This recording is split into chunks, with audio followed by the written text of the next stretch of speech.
Ha ha ha.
Eight.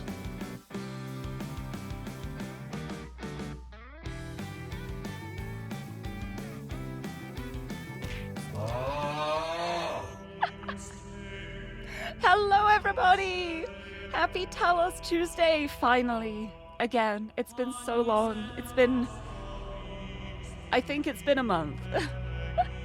I've missed 3 Tuesday streams since the last time I played this. It has been a month, but finally, it's Talos Tuesday again, and I'm back. Thank you for all the sound alerts, thank you for all the redeems, so many. Suzume jump scared me with air horns before the stream even started, so that was... It made me jump a lot, thank you. I'm awake, I'm very awake and ready now. But I'm reawakened, you could say. I was already awake. I've been reawakened by the air horns. But hello everybody, happy Talos Tuesday! I hope everyone's been having a good start to the week. Welcome on in. I hope everyone's having a lovely time. Let me say hi to everybody. before I start. Suzume, thank you for the pre-stream air horns. Lyra, congratulations on the first. Hello, welcome, welcome. You got it. Akire, hello, lovely to see you. Enki, hello. Hello. Hello. Hello, how you doing? How you doing, Poppet? Why did I say Poppet? I don't know. How you doing, Bab? How's it going? But hello, welcome, welcome. I hope you are doing well. Lumsev, hello, lovely to see you. Thank you for the backseat command, which I always forget, except for like every now and then I don't forget, and I'm very proud of myself. But most of the time I do. Wait, the alerts work when worm. I'm already making mistakes with my words. This does not bode well. This really does not bode well for the rest of the stream.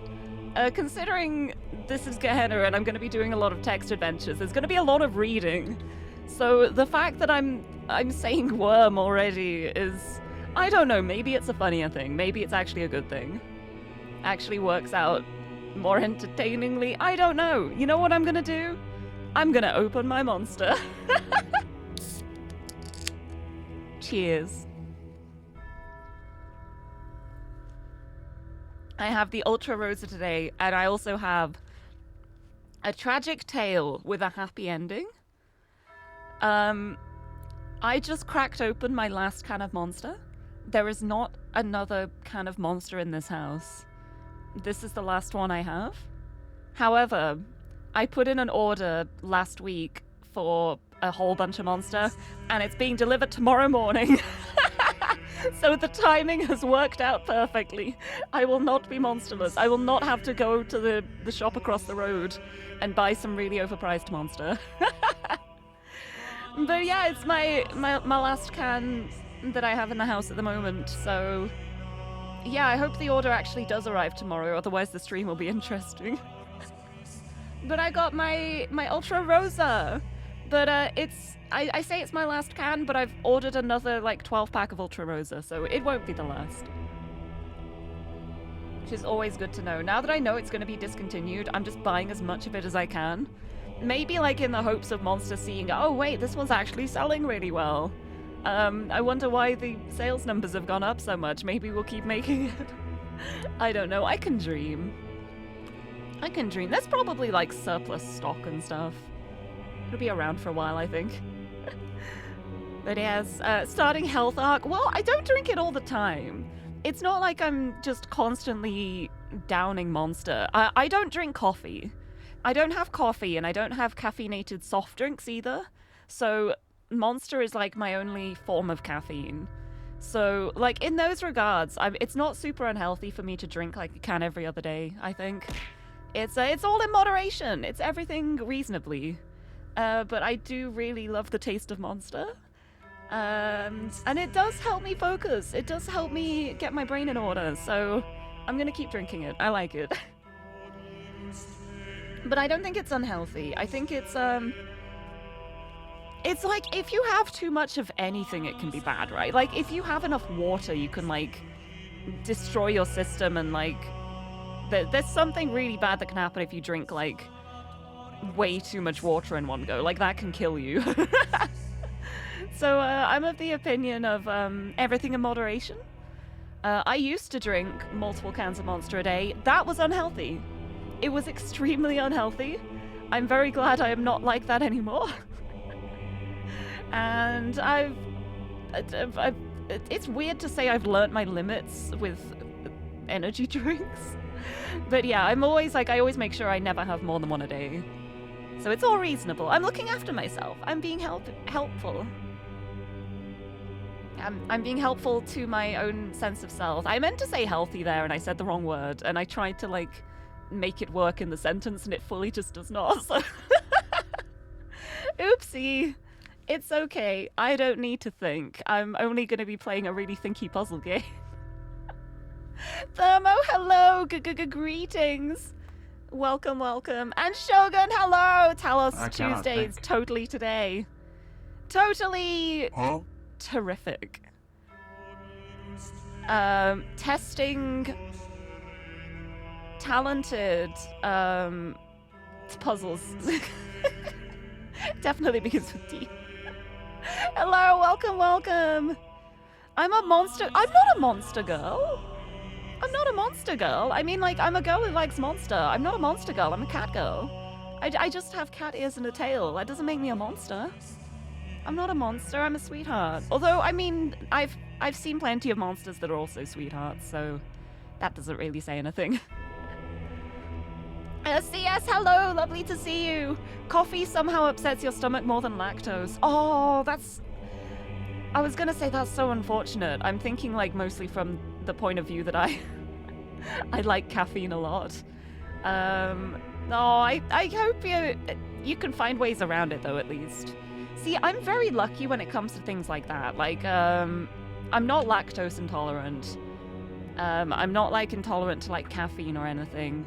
I'm generally pretty okay with a lot of foods.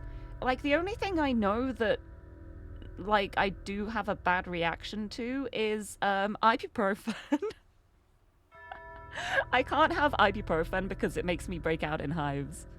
And, like, that's never been a problem for me because I just have paracetamol instead, or, as I've learnt now, Tylenol is the American equivalent of paracetamol. But yeah, I can't have ibuprofen because it makes me break out in hives. And so it means I can't join in on all of the funny meme jokes on the internet of let's take ibuprofen together. I'm like, I'd rather not, thank you. It wouldn't be very nice for me. I have to make my own equivalent one, which is just me holding an arm out saying, let's take paracetamol together. It's a bit of a shame, because it's like, it's any anti-inflammatory, like aspirin, ibuprofen, I can't have those. But I can have paracetamol, which is just like the painkiller side without the anti-inflammatory side, I think? I don't know. I've got to say, though, while I was in the US, I picked up, like, a little bottle of Tylenol. Like, the fact that you can just buy a little bottle that's got, like, 50 caplets in it for, like, I don't even remember how much it was, but it's so convenient just having a little bottle of it. Like, over in the UK, most painkillers over here, we don't get them, like, in a little bottle like that. They're all blister packed. They're all in blister packs, and you get, like, 8 in each little blister pack. And you have to pop each one out individually. And it is such a pain. And I didn't realize how much of a pain it was until I got this little bottle of Tylenol, which I've only actually had, like, 5 of them. I've got a whole bottle full that I brought back with me. But it's so much more convenient. It is way more convenient to just be able to open the bottle, take one out, close it again. Why is everything individually blister packed over here? I don't like it. Didn't even realize that was a problem I had until I got the little Tylenol bottle. But yes, also, I do indeed love puzzles. Thank you. Opens the Monster Girl Index. Says here, cat girls are monster... No! No, see, I don't agree with that.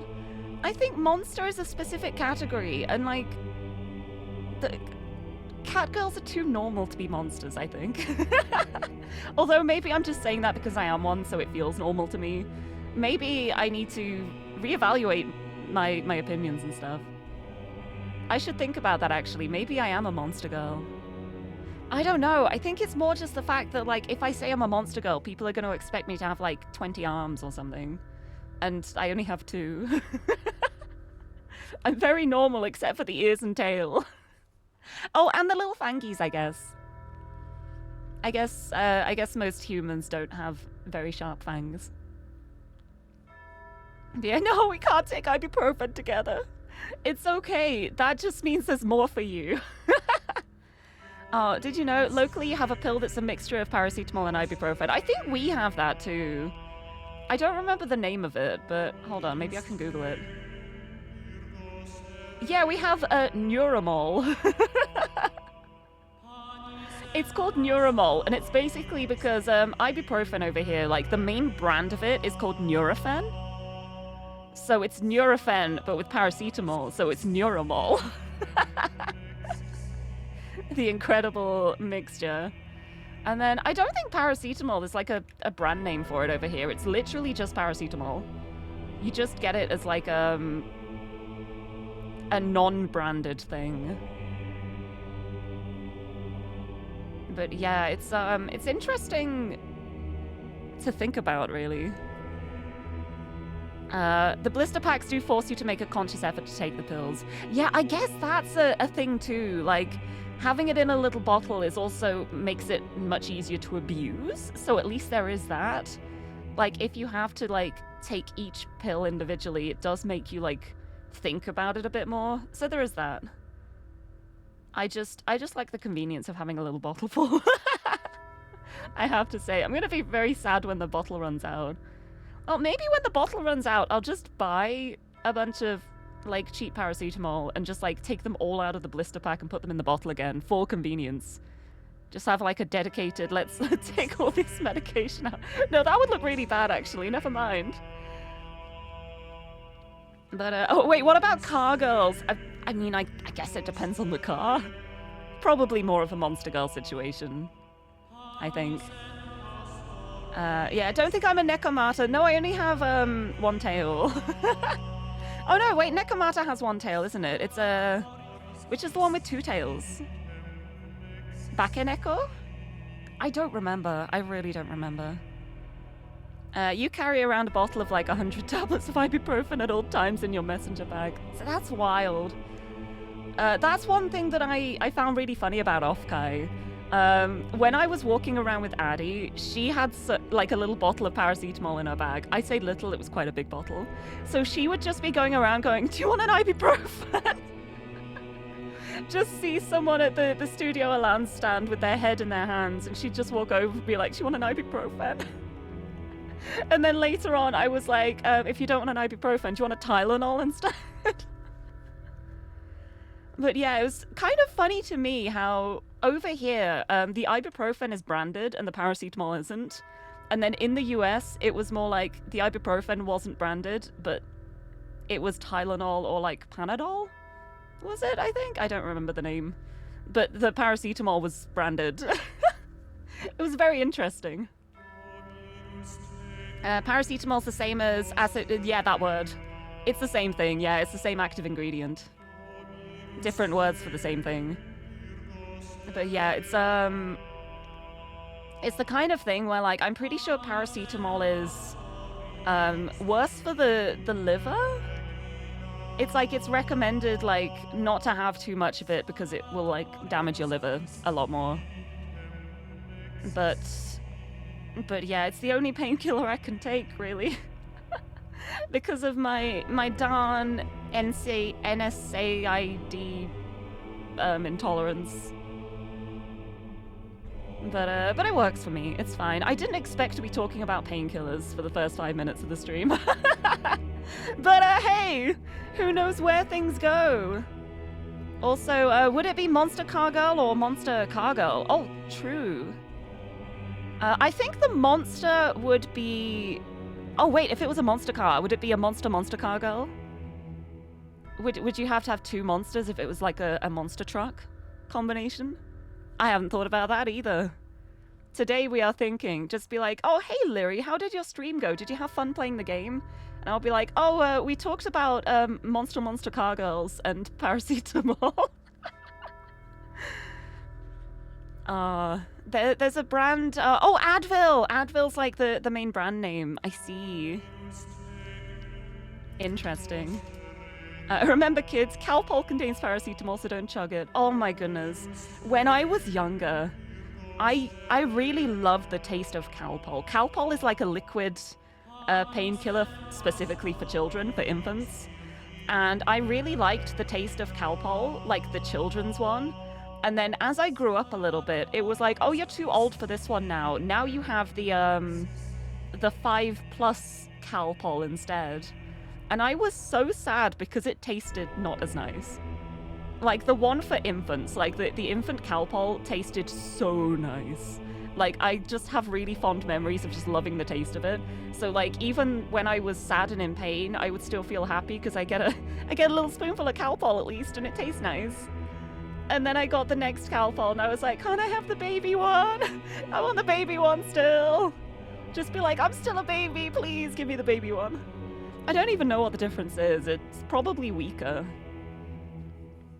But yeah, it wasn't like a flavored one. Yeah, there were two main cowpole flavors here, strawberry and orange. See, the infant one wasn't like a specific flavored one. It was just cowpole. It was purple, I think. And it didn't have like a flavor attached to it. And then I started getting the strawberry flavored one, and it doesn't taste like strawberry. It does not. They say it is strawberry. It is some abomination of flavor that I very much did not like. And I would just be like, I just want the baby one again, please. One of my earliest memories is also about painkillers. This is so funny to me. But yes, oh, Monster Girl in a monster truck drinking Monster whilst listening to Monster by The Automatic. Perfect. What's that coming over the hill? Is it a monster? Is it a monster? Way. Right, let's actually play Talos Principle. I have yapped enough. Oh yeah, I forgot to mention too, I changed the main menu. I figured since I've started the road to Gehenna now, I went to the settings and changed it to have the Gehenna main menu. So it's been really nice watching it pan through the different scenes and being like, oh my goodness, I remember that place. Oh my goodness, I remember that area. Oh my goodness, I remember that really tall puzzle with the lasers. I can't wait to do that again. It's so fun. Anyway, let's actually play it now. We're returning to Gehenna. Last time I played, I don't think I got any of the stars here, but we know there's the one star up there. We know there's the star in the long puzzle with the duplicate myself mechanics. And I'm pretty sure there's a star in the big open area too, but I haven't actually been there yet on this playthrough. I think it's because I have such a strong memory of when I started Gehenna for the first time. The first puzzle I tried was the wide open space one with the massive field, and I got so overwhelmed that I think I've been subconsciously leaving that to last. But that's what I'm going to start with this time. We're going to go out. We're going to go out to the big old field. We're going to solve the puzzle over there, hopefully get the star too. And then my main plan of action is I want to try and smuggle as many tools into the main area as I can from the big field. That's my goal. That's my aim to start with. But yes, I'm excited to do more Gehenna because we went through an incredible text adventure last time. The underwater fighting the bad guys, becoming the...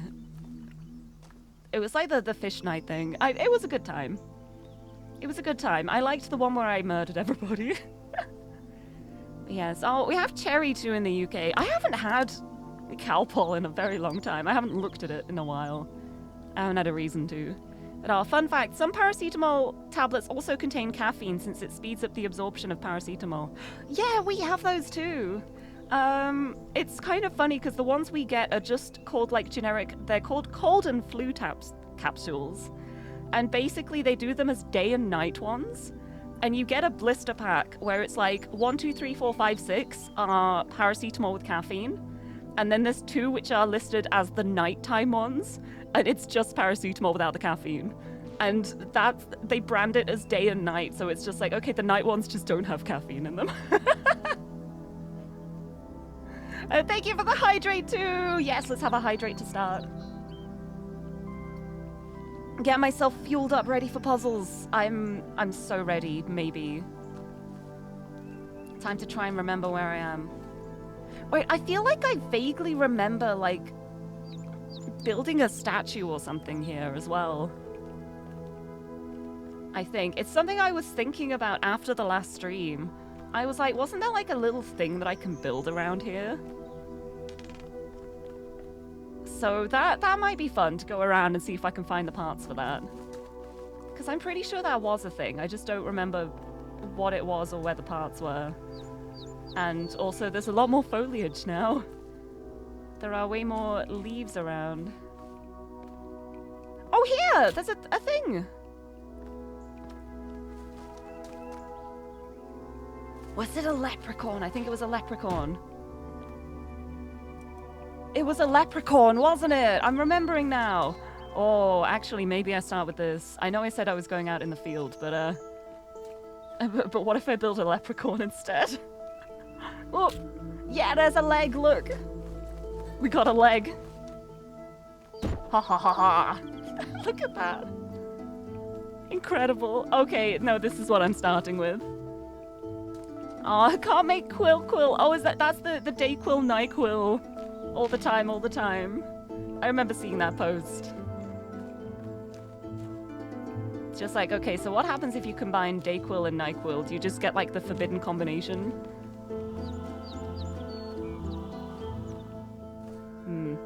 I feel like my camera sensitivity is way higher than before. I don't know why. I haven't changed anything. I'm gonna change that slightly.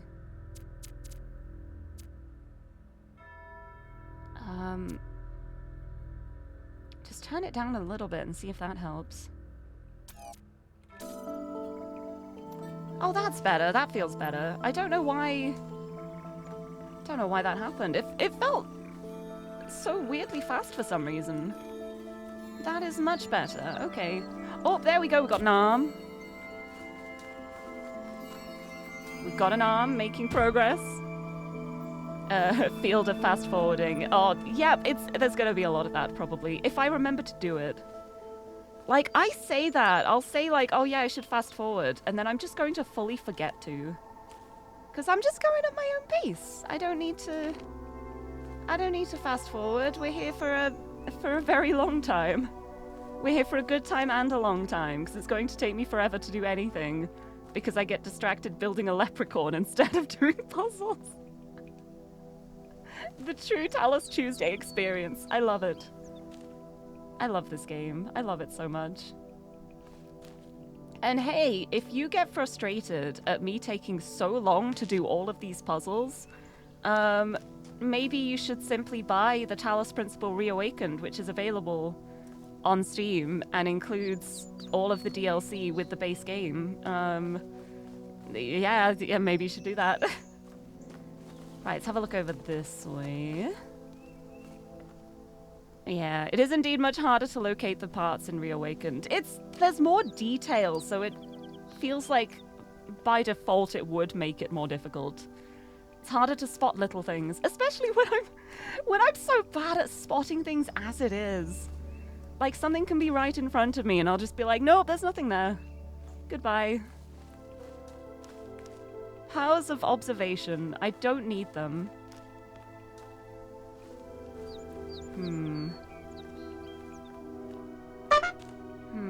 Ah. Hi! Gigi, hello! Thank you for the doot. Are you helping me spot things? Do a doot if you see something. Doot, there's a flower on the ground. Yay! Hello, I hope you're doing well. And oh, Lyra, your favorite is put milk powder in your normal milk to make ultra milk. Put instant coffee in your regular coffee to make ultra coffee. That's, I don't know what I think of that. I don't know what that would even be like. What would that be like? Just put cocoa powder in your chocolate milk to make chocolate milk. It's perfect. The ADHD curse of cursed potions. I love the thought of like, hey, so, you know, neurodivergence isn't a bad thing. It can be your superpower. And then I'm just here like, okay, my superpower is getting distracted for 5 hours and doing something that I didn't need to do. I'm so super powerful. Right, I want to know where the other leg is. I need to get the other leg so I can make a solid base. Drop the base. Bruce. For this leprechaun. Where's the other leg? Huh.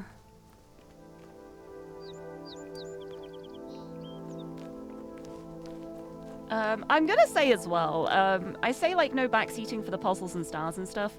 For this situation, if you see something that you think is a part of the leprechaun statue, please do tell me. This you're allowed to backseat. Oh, there's literally an arm right here. If I walk past something, please do tell me, because I'm very observant and clever. And I will probably miss it. Here! Yeah, I found it! I love the thought of chat delay too. Oh my goodness, it's right here. I got it. I got it. I love the thought of chat delay being like, oh, it's right here. And I'm like, there's nothing here. Okay. I'm stuck. Oh. What have I done? What am I doing? How did I get that up there? Okay, that's like definitely just like on there, right? How do I... Oh, maybe I do like the body bit? Will that like clip on? What am I doing?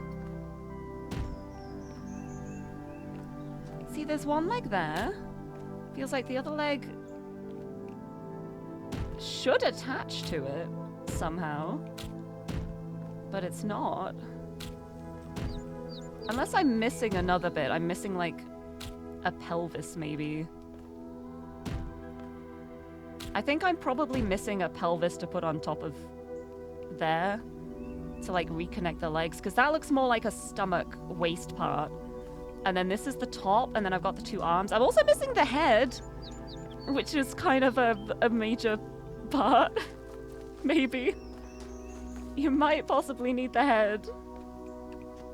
Right. Okay, looking for more. With my very observant little eyes. Because I don't know if there might be some in the outside area too. Oh, there might be some like up the stairs. Like around this part. Because I don't think they'll be through the purple. I could be wrong, but I don't think they'd put them through the purple.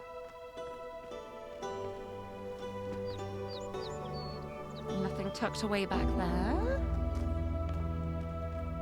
Nothing tucked away there, I think. Maybe. Unless. Oh, it's so hard because everything's green here. It's like, oh yes, this jolly orange, yellow, green leprechaun, and all of the foliage is also orange, yellow, and green. So easy to spot. See, you'd think it would be because the leprechaun is like really bright, like super saturated, but they blend in so well.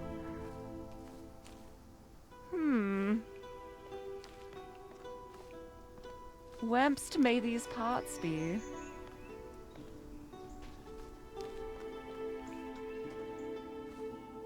I need the luck of the Irish to help me out.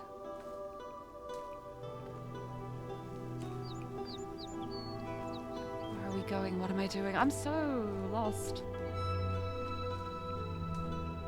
I feel like I've looked around everywhere and I don't know where there might be an alcove or something where I haven't checked.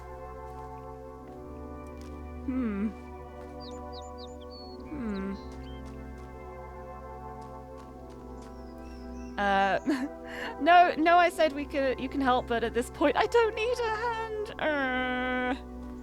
That's true, I got to. I've already started lagging again. Okay, no, I'm not anymore. I think it was the portal. Was it the portal making me lag? No, was it the leprechaun making me lag? No, I don't know what it was. It was pure chance making me lag. My favorite. Where else could it be? Is there one like in the pond? No?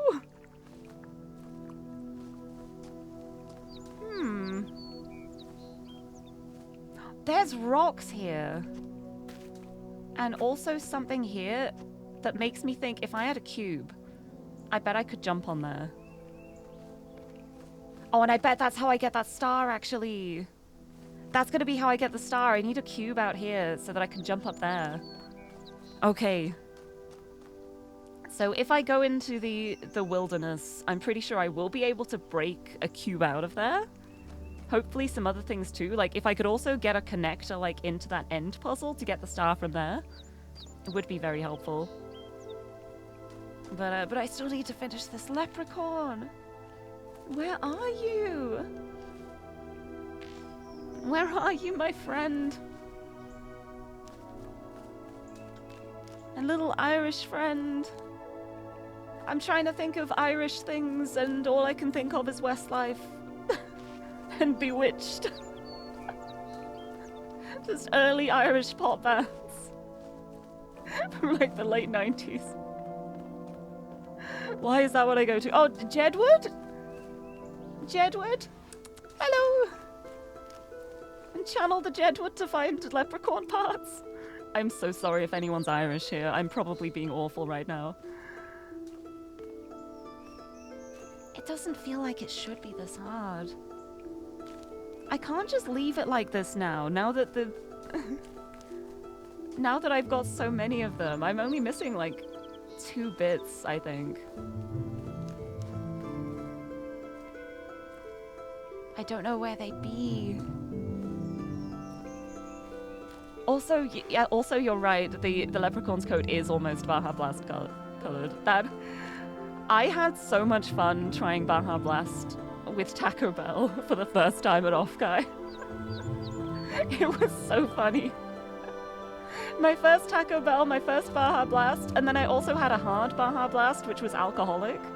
And what I did was, once I finished the regular Baja Blast from Taco Bell, I just poured the hard Baja Blast into the cup that I got, so it looked like I wasn't drinking alcohol when I actually was. I'm a very responsible adult.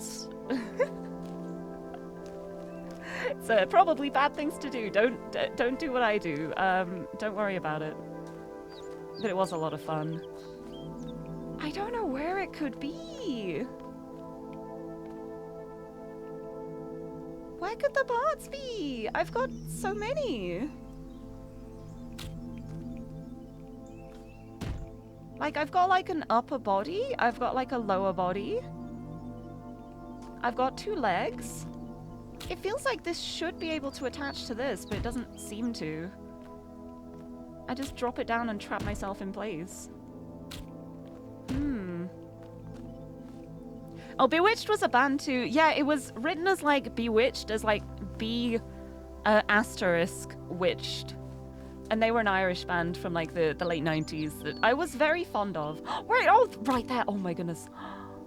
The luck of the Irish. As I was talking about Bewitched, it worked. It worked. Oh my goodness. I'm a genius. But I really liked them. They had a song called C'est la vie, which I really liked. And I don't. The only songs I can remember by them are C'est la vie and Blame It on the Weatherman. And also a random album track they had called Castles in the Air that I really liked. Like, when I was a young child, I would listen to Castles in the Air, and I would get a blanket off my bed and wrap it, like, around myself, and then, like, wobble my arms around, pretending I was, like, a fairy in the sky.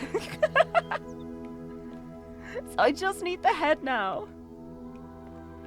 Maybe the head's not even here.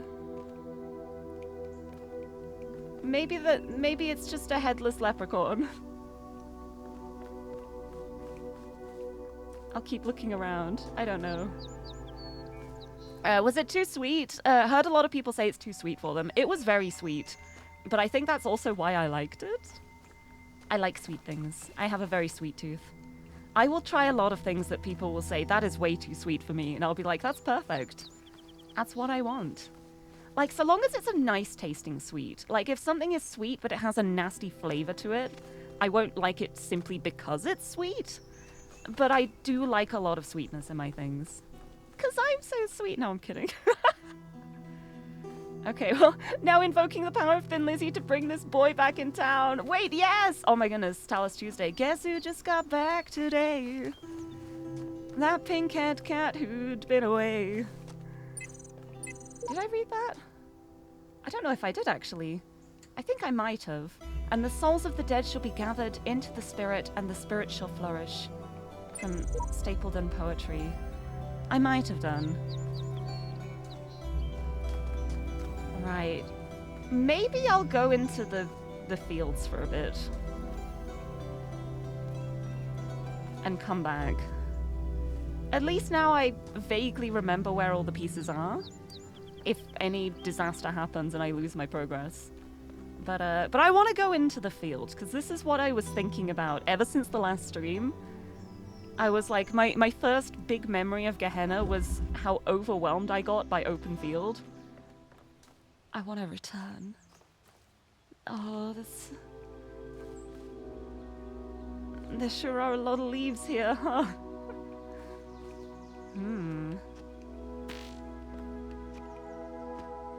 Okay, yeah, it's not gonna let me stand on there. Good to know.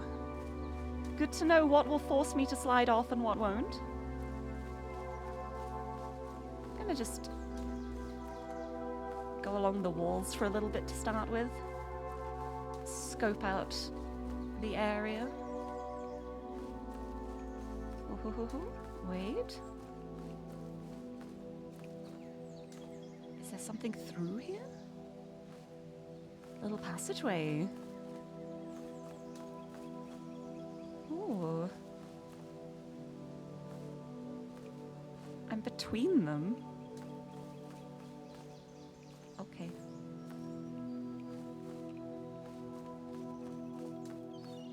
Okay. Well, I'm glad I did it, at least. Everything around here, there's so much! It's so big. So big, so much to explore. Also, you're glad Baja Blast is your favorite. Yeah, I really, really enjoyed it. I know there were so many people who were just like, are you sure? Are you going to be okay? Like, especially with the hard Baja Blast, they were like, are you really sure about this? And I ended up drinking it and I was just like, I like it. Is it bad? I like it. It was an enjoyable experience for me. I just really like sweet things. Oh, look at that, though. Just the open water. It's lovely.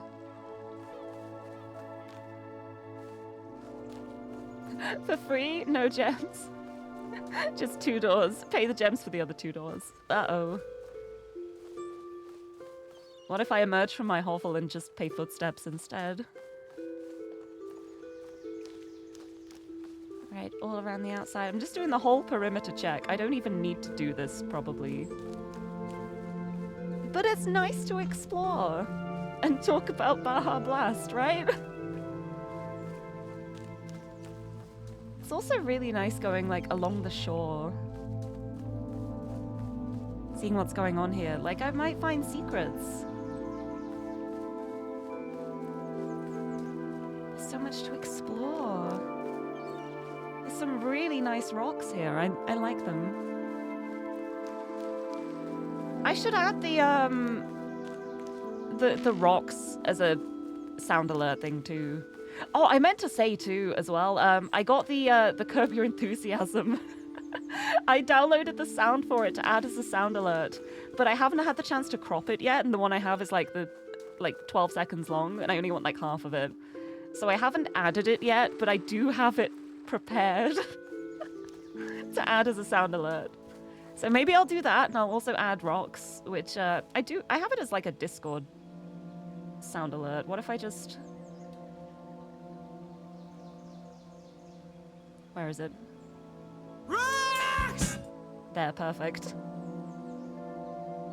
I joined a private Discord call on my own just to do that.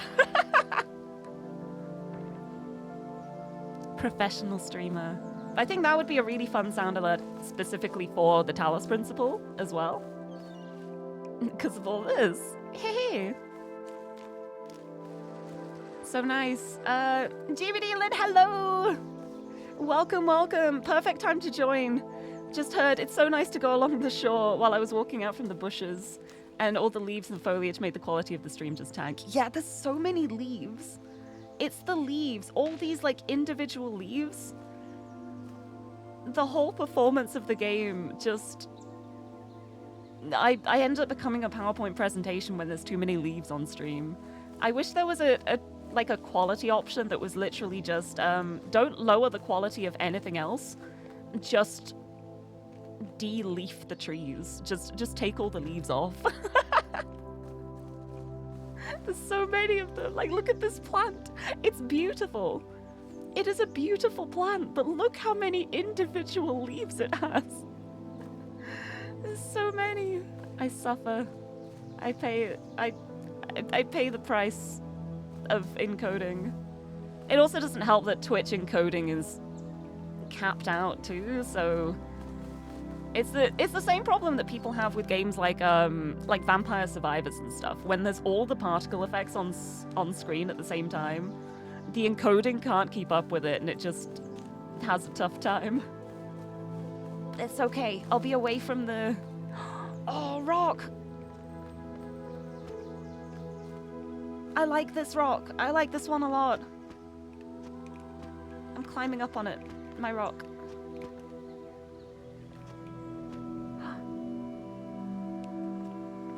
I'm so high up. I'm the champion now. Yeah, could try spinning really fast in the middle of the forest. Make a Minecraft mosaic. I could do. Some people can already test 1440p streams. They allow for higher bitrate. Oh, but I wouldn't want to stream at that high resolution because, like, I only have a 1080p monitor. I'm not even creating at that resolution. It would feel so bad to be streaming out at a higher resolution. Like, I wish I could just get the bitrate without the resolution increase, honestly. Like, it's like, it's capped at like 6,000, and 6,000 is really not much for a 1080p stream. It's one of the things that always makes me curious about streaming on YouTube instead, like, without having to, like, cap the bitrate. But I just prefer the experience on Twitch, like, as a streamer. Like, YouTube is so good for videos. It is, like, the #1 for videos. Hands down, no competition. But on the streaming side of things, there's not as much, like, for audience interaction unless you do it all yourself. And it's also, like, harder for discovery, too. Like, finding new live streams on YouTube, it just doesn't happen. It's only people who, like, know you're there.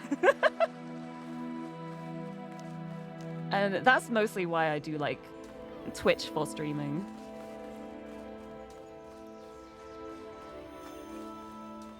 Right, I think I've nearly done a lap. I'm like 3/4 of the way around, maybe? Oh, hello. Wait, what is this though? Can I get in here? I can get in here. Hello? Oh, hi. Hi. I bet this is star-related. There's a fan, but it needs a blue laser to activate. Right, so I've got to start...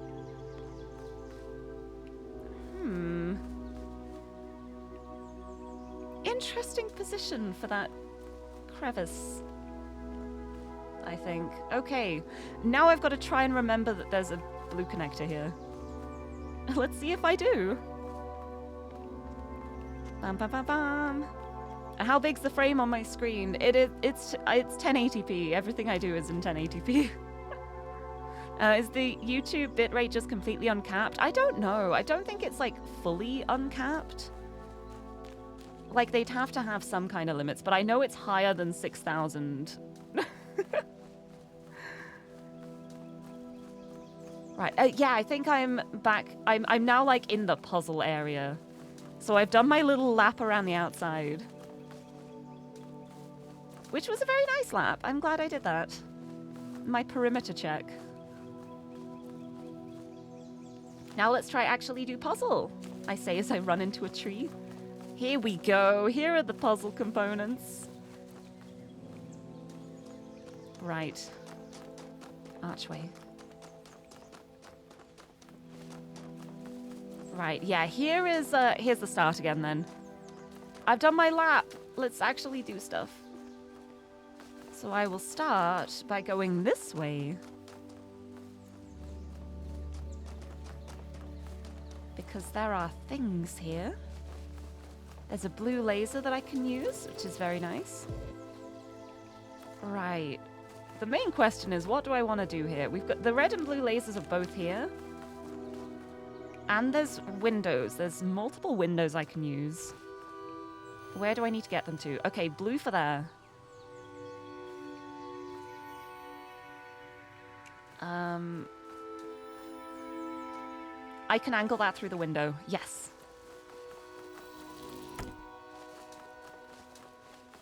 If I come around this side, I do this. I place it here.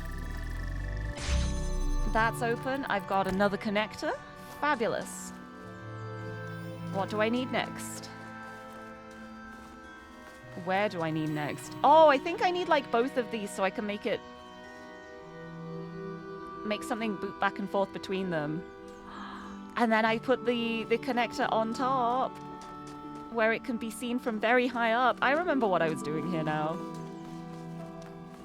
But I don't know if that's like the solution for the actual puzzle or if that's just for the star. Haven't even seen the star. Okay, I do want this cube. So how can I get red all the way over here? Because the red laser's all the way back up here. Right, so there's red laser there. And I need it all the way over there. Oh, I might be able to see it. I think like literally if I just do this, it should work.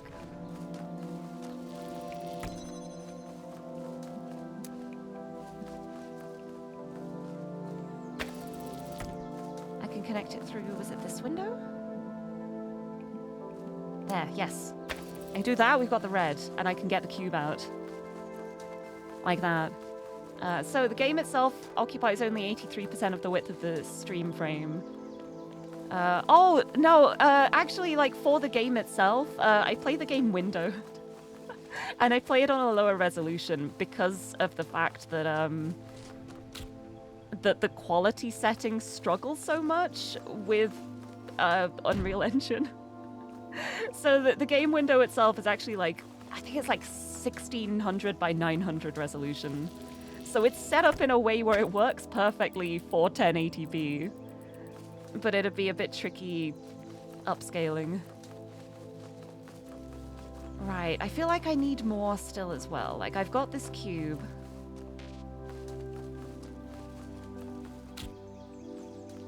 But I feel like I'd ideally need another connector as well. Because, like, connector for red, connector for blue, and then connector to put on top of the cube. Okay, so to actually solve the puzzle, I just need to get red over here.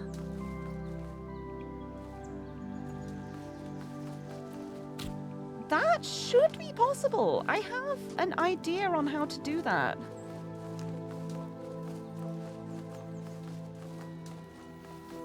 A lot of running yet again.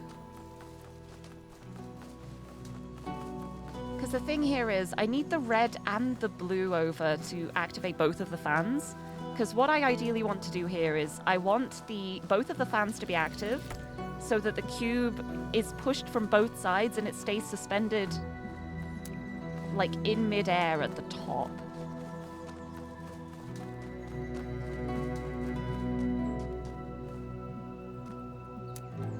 And then, like, that would connect there and there. And then this one I need to connect to the blue laser somehow. Which, I think this window would give me an angle for it.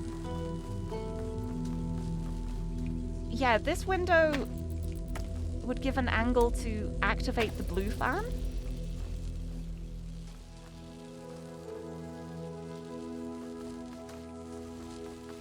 Hold on, let me see. Is it blocked if I do it from...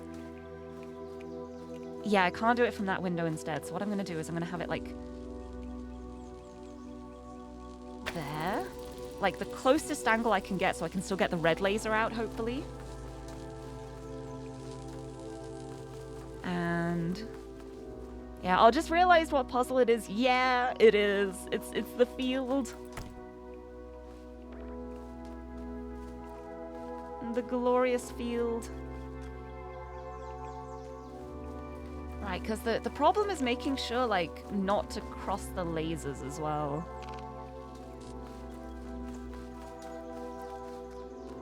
Okay. Never fast forward. I'm not going to fast forward. I could do. But I'm enjoying the journey instead. Because ideally now, what I want to do is...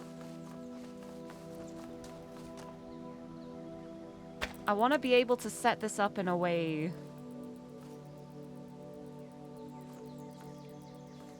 so that I can boop this up on the cube.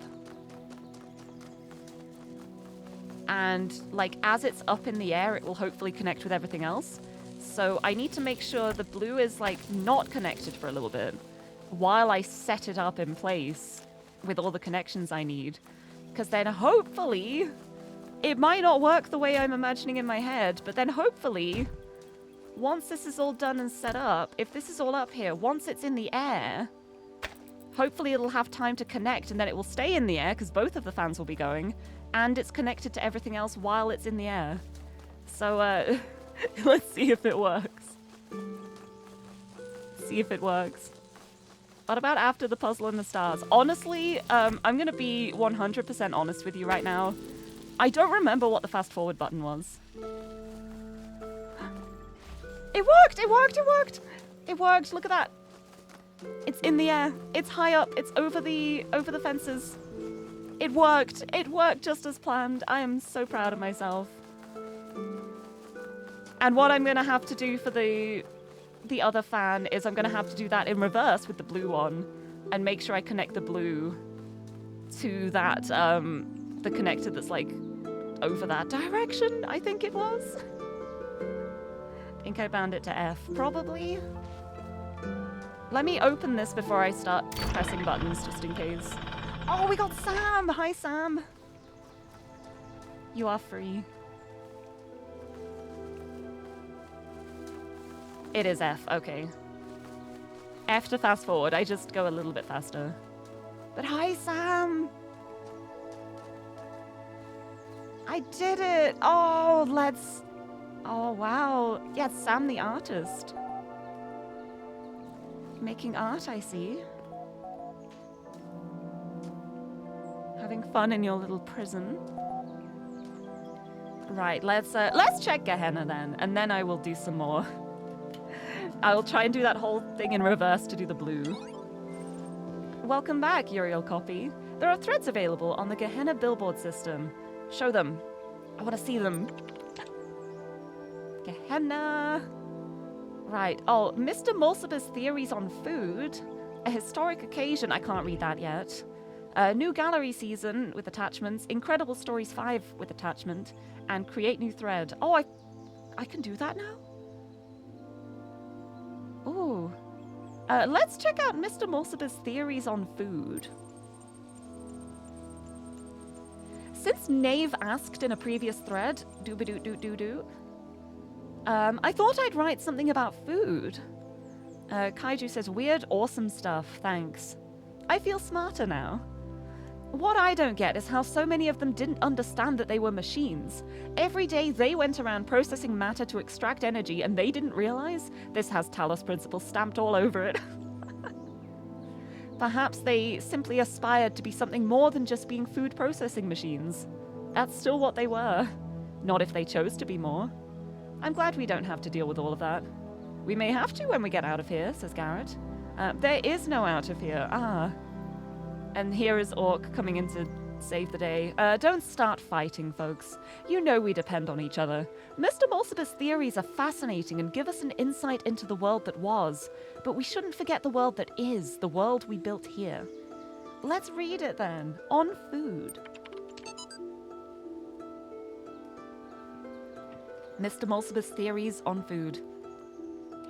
Food is something that was incredibly central to the human experience, yet seems completely absent from ours, even though we are so similar in so many ways. Humans required fuel. They got this fuel by consuming other living beings, of which there was a great variety in their world. Without fuel, they didn't merely slow down or temporarily stop functioning, as when a power source is removed from a turret, but physically decayed in a way that could not be fixed. This meant they had to constantly seek new sources of fuel, at least 3 times a day. at least 3 times a day. Oopsie. I mean, don't worry about it. They also had to deal with those elements of their fuel that their bodies could not process. These were excreted through 2 orifices between their legs. The latter subject matter was the source of many taboos and also a great deal of humor, though this resulted in frequent controversy.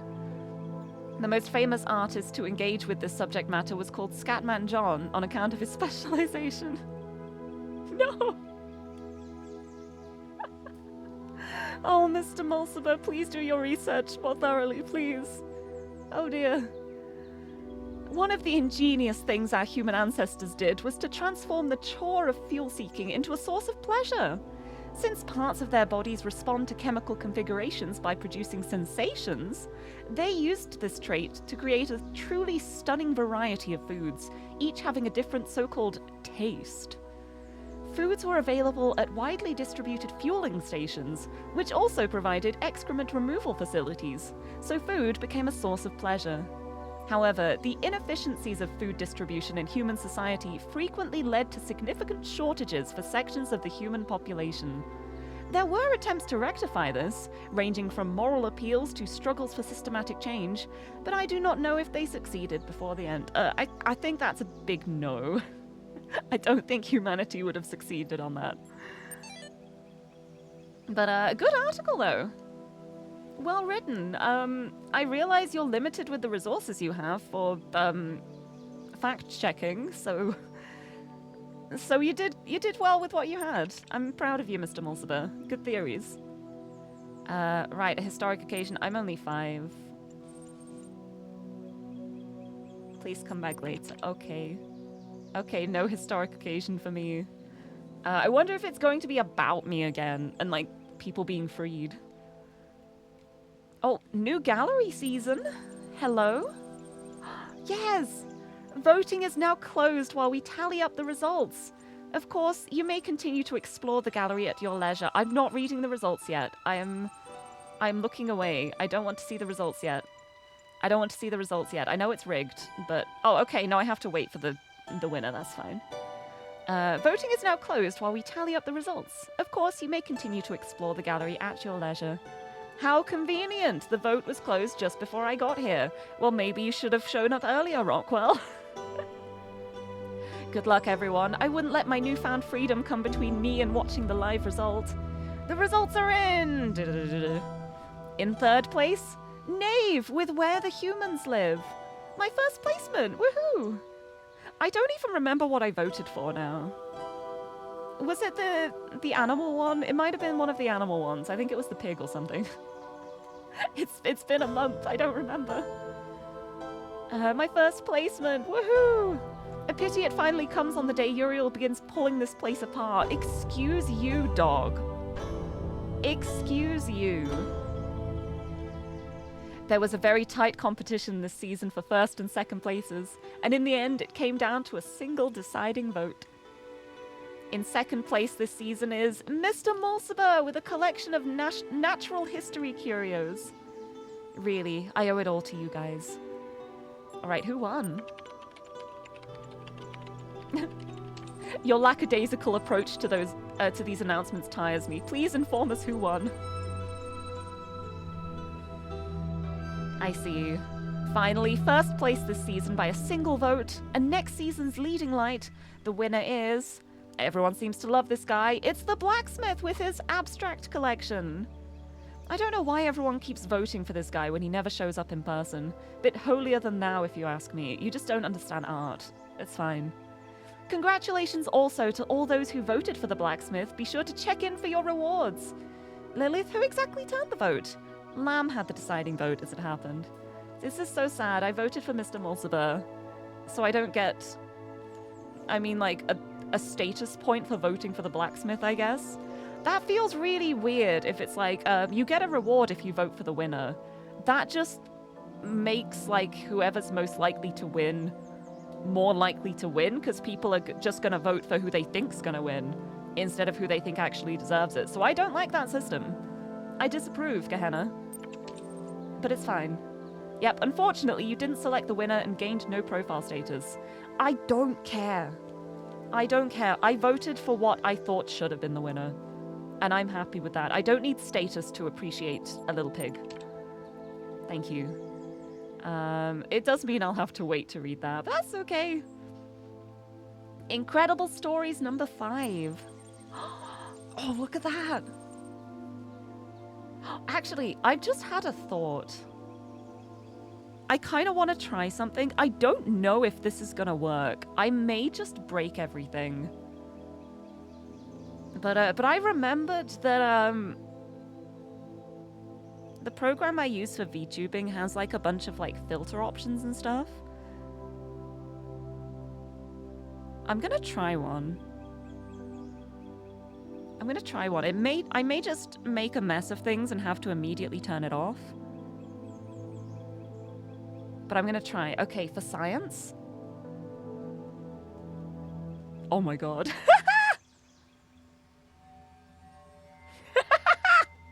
Oh my god, it worked! Look at me! I'm in Gehenna! Oh, this is amazing! This is so good, actually. I love this. This is amazing. Look, I'm part of the art now. It is I'm in Gehenna. Thank you for the hydrate. I'm so happy this worked. I didn't know if it would work or not. I thought it like might break everything. But it seems to be working. Thank you for the hydrate. I will have a sip. Oh, that's incredible. Shall I stay like this while I do the stories? This is fun. It's a little... I wish I could make the text smaller and add a bit more detail, but this is the smallest I can make it. And I could also just be like... There, you can only see if I, like, shake my head violently. Oh, it's so funny. Okay, while I'm doing the text adventures, I'm gonna be like this. This is hilarious. This is amazing. I mean, I can just, like, toggle this on and off whenever I want. I can just go boop, and I'm back to normal. And then boop, I'm text again. The tail. Yeah, look! My tail's included. It's so good. Oh, wait, the emotes are as well. I didn't realize it would affect the emotes as well. Wait, that's amazing. Oh, this is so funny. Okay, this is my Gehenna look now. When I'm in Gehenna, this is where I am. Talos Tuesday, hi Tim! Welcome, welcome. Welcome to Gehenna. Yeah, it's all the emotes as well. Incredible. Incredible, that is so good. I love this. I wonder why it's so dark though. I think it's fine. It's fine with it being dark. I'm gonna test something quickly. I might make another mess of things. I just want to check for science.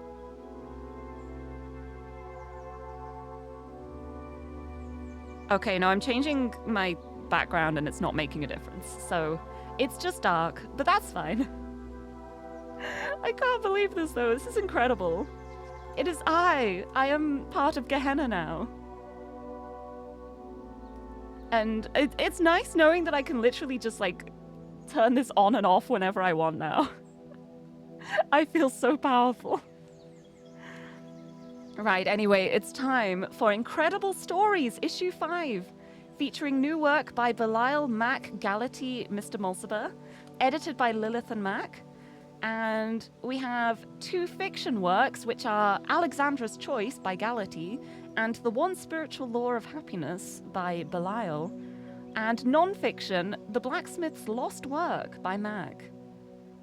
Right, let's just go through them all in order. Let's check out Alexandra's Choice. Alexandra's Choice by Gality. Alexandra stood before the terminal and pondered her choices. Here, within the Pyramid of Ian, the most powerful temple of her people, she was about to create a world. All she had to do was press one button. Up until this moment, it had seemed easy, or if not easy, then so necessary as to defy contemplation. Civilization had to be saved from the impending catastrophe. The orangutans had failed to take steps to protect themselves, had relied on their gods for a salvation that never came. The same fate could not be allowed to befall humanity. If this meant humbling herself, accepting her own death, then so be it. But death was inevitable. Life was a choice. What worried her was the ones who would fail, all the lost souls of the new world, victims of the process. In creating them, was she not also responsible for their deaths? She turned to the statue behind her, gazed at its marble form. If you are a god, Zeus, as the stories claim, then why did you create evolution? Why did you make a world that can only grow through cruelty and pain? For a moment, surely this meant death was near, she thought she heard him answer. My child, I was shaped by the gods that came before me, as you were shaped by me. The choice I had was between creation and oblivion, life and death. And I chose life, because any life is better than no life, because as long as there is life, there is hope, if not for us, then for some generation to come. Then how are you a god if you can offer so little? She whispered, feeling death creep closer. I am a god because I take upon myself the burden of creation, the statue replied. Then we are all gods, Alexandra said, and pushed the button. As the new world came into being, death overwhelmed Alexandra Drennan. Her mind fled and her body slowly turned to stone, until she stood before the pedestal as Zeus stood on his pedestal. She stood before the terminal as Zeus stood on his pedestal. There were no more choices now, only the hope that creation mattered. Ooh, powerful writing! Nice! Right, let's check out the one spiritual law of happiness. Once upon a time, there was a small lake, and on the lake was an island, and on the island was a prison. In the prison lived a male human called Musky Rack. Sorry, this is a serious work of fiction. Hold on. Sorry, my bad.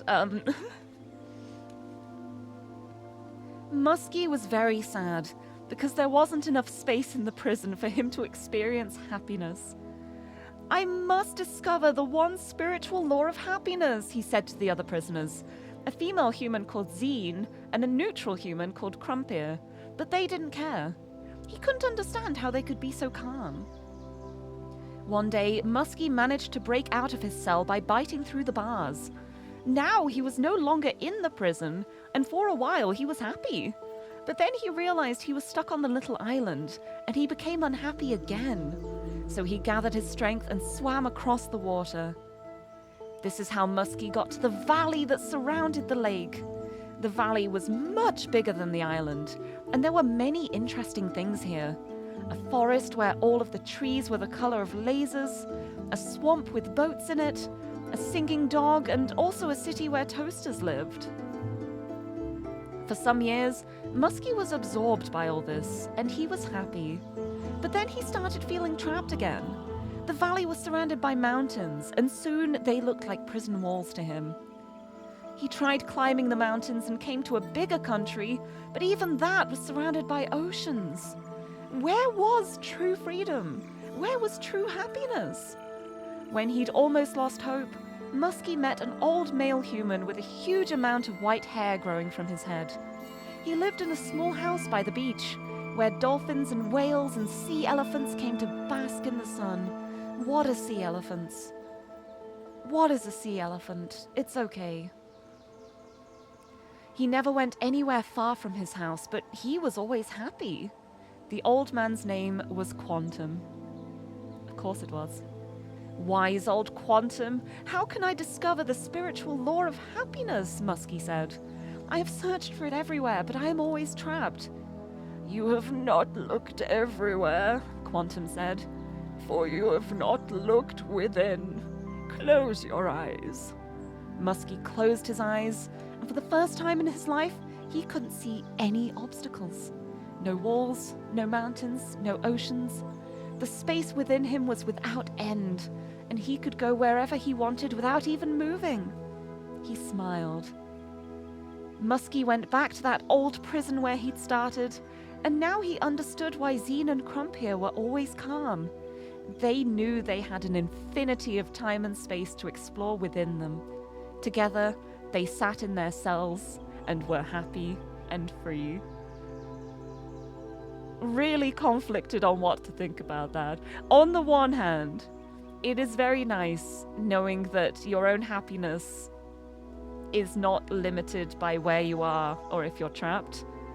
But at the same time, that's a little worrying. I guess it's kind of what they need with Gehenna. They know they are trapped here forever, like, or that's what they presumed. So this is a good way of, like, coming to terms with that. It's a good, like, coping mechanism. Like, I'm trapped, but I'm free. It's okay. It's okay. I'm fine being stuck here forever, honest. If they tell themselves enough, then I'm sure it will become true. Anyway, now it's on to the non-fiction work, which is by Mac, which is about the blacksmith's lost work. The Blacksmith's Lost Work by Mac. The blacksmith is one of the most mysterious members of our community. All of us have our opinions, of course, but only the blacksmith chooses to express them purely through art. To the rest of us, Gehenna means many things at once. We create, we consume, we discuss, but the blacksmith only creates. Or perhaps there is a discussion happening, but it all takes place in the realm of interactive art. The blacksmith's dedication to this one form of communication, however, only deepens one of Gehenna's greatest mysteries, the fate of the blacksmith's lost work. Jerusalem, as the lost work was called, was posted in Gehenna for only the briefest period of time. Many had not even managed to start playing it when it vanished. Some had begun and felt quite impressed, but had not managed to explore it in the depth that it seemed to require. Then, suddenly, it was gone. Some suggest that the blacksmith deleted it because it was somehow flawed. Others think it was accidentally destroyed by a glitch, but that the blacksmith refuses to ever upload anything twice. Others yet, well, mainly Rockwell, thinks that it contained one of Elohim's secrets and was destroyed by a killer app that roams the world looking for leaks. Thank you, Rockwell. There is also a theory that the moment someone finished it, they were granted some kind of special insight, at which point the work deleted itself. One fact remains. It's gone, and every attempt to recover it from the database has failed, as has every private message to the blacksmith asking for it to be made available again. What was Jerusalem? What was it really about? We may look for hints in the blacksmith's more recent works, we may hope the file turns up again someday, but the truth may never be known. What a mystery! Ooh! Well, that was a lovely issue of Incredible Stories. I fully enjoyed that. Right, I can create a new thread now. I want to see what I can do. I've got 2 options for threads I can make. Please enter your thread topic below. Remember that supportive posts receive more upvotes. There's why were you sent here? Or what is the truth about Gehenna? That one feels like a lot to just drop on the boards. And I must say, I would like to know more about everyone. So I'm gonna go with why were you sent here? Let's try and get to know people a little more. And hopefully they won't get mad. Why were you sent here? Your thread has been created. Check back soon to see if anyone has replied. Nice. What a great starting message. The message I sent is kindly inform me of your origins. Great. Nailed it. Good job. Right. There was something else too. One of the things I had an option to send a message in response, and I don't remember which thread that was now. But I kind of want to do that.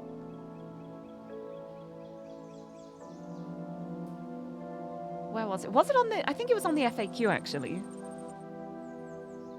Like, I could direct message Mr. Mulciber. I was wondering, like, whether to do that now or later, but I think I kind of want to do it now. I might have some questions. Double check the FAQ again. It's just like, where am I? I'm stuck here. What's Gehenna? What do I do? Why me? Right, let's make sure I don't ask one of those questions, but I wanna send a message. Insufficient profile status for DM instigation.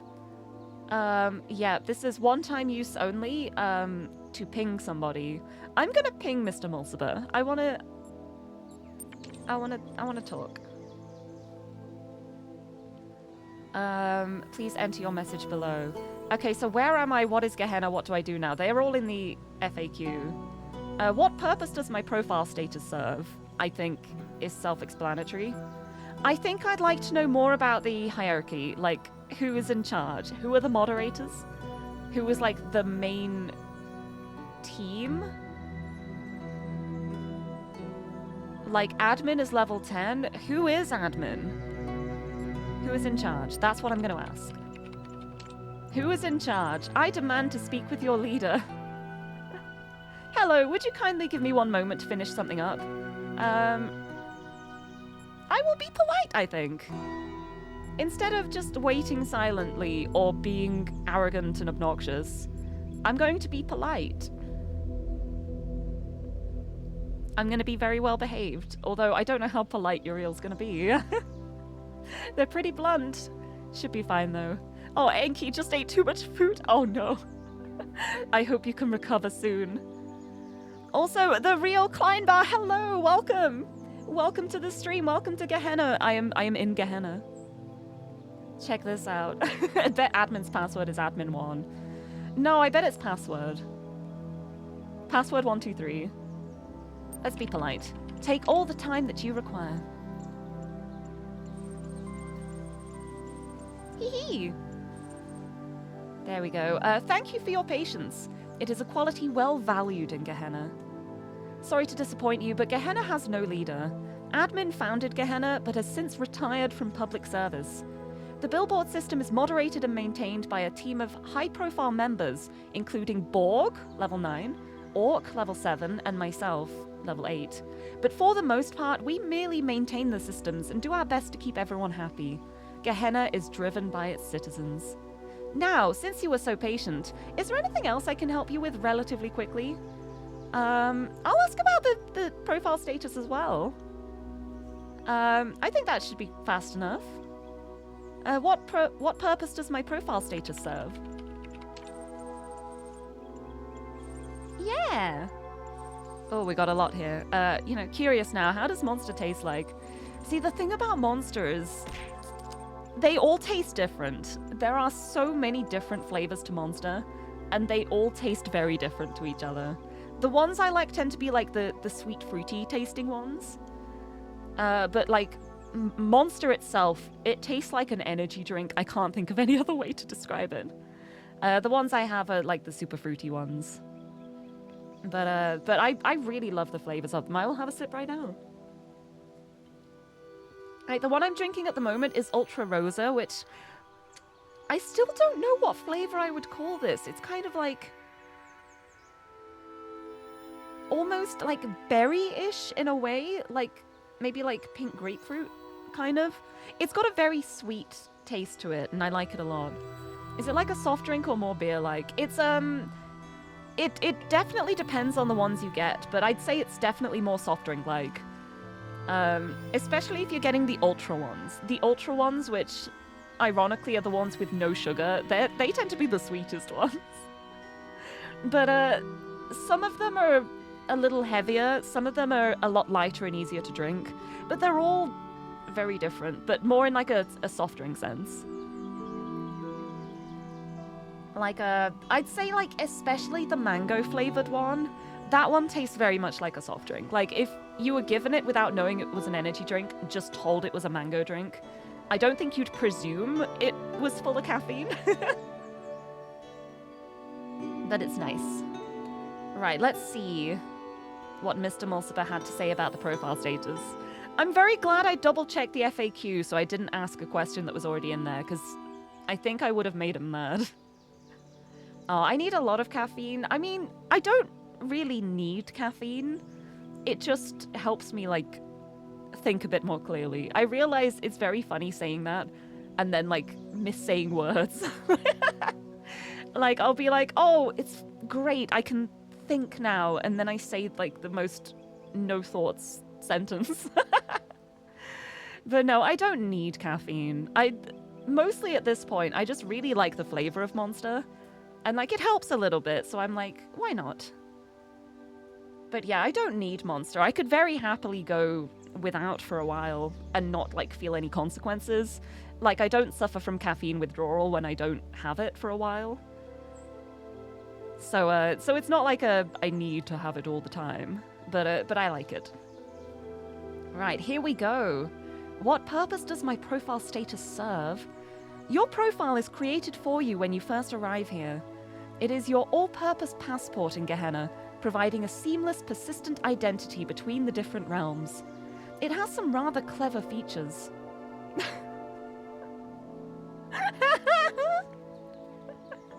I say it helps me think, and then I say something like, if you live, you survive. That's such a great quote to have gotten after that.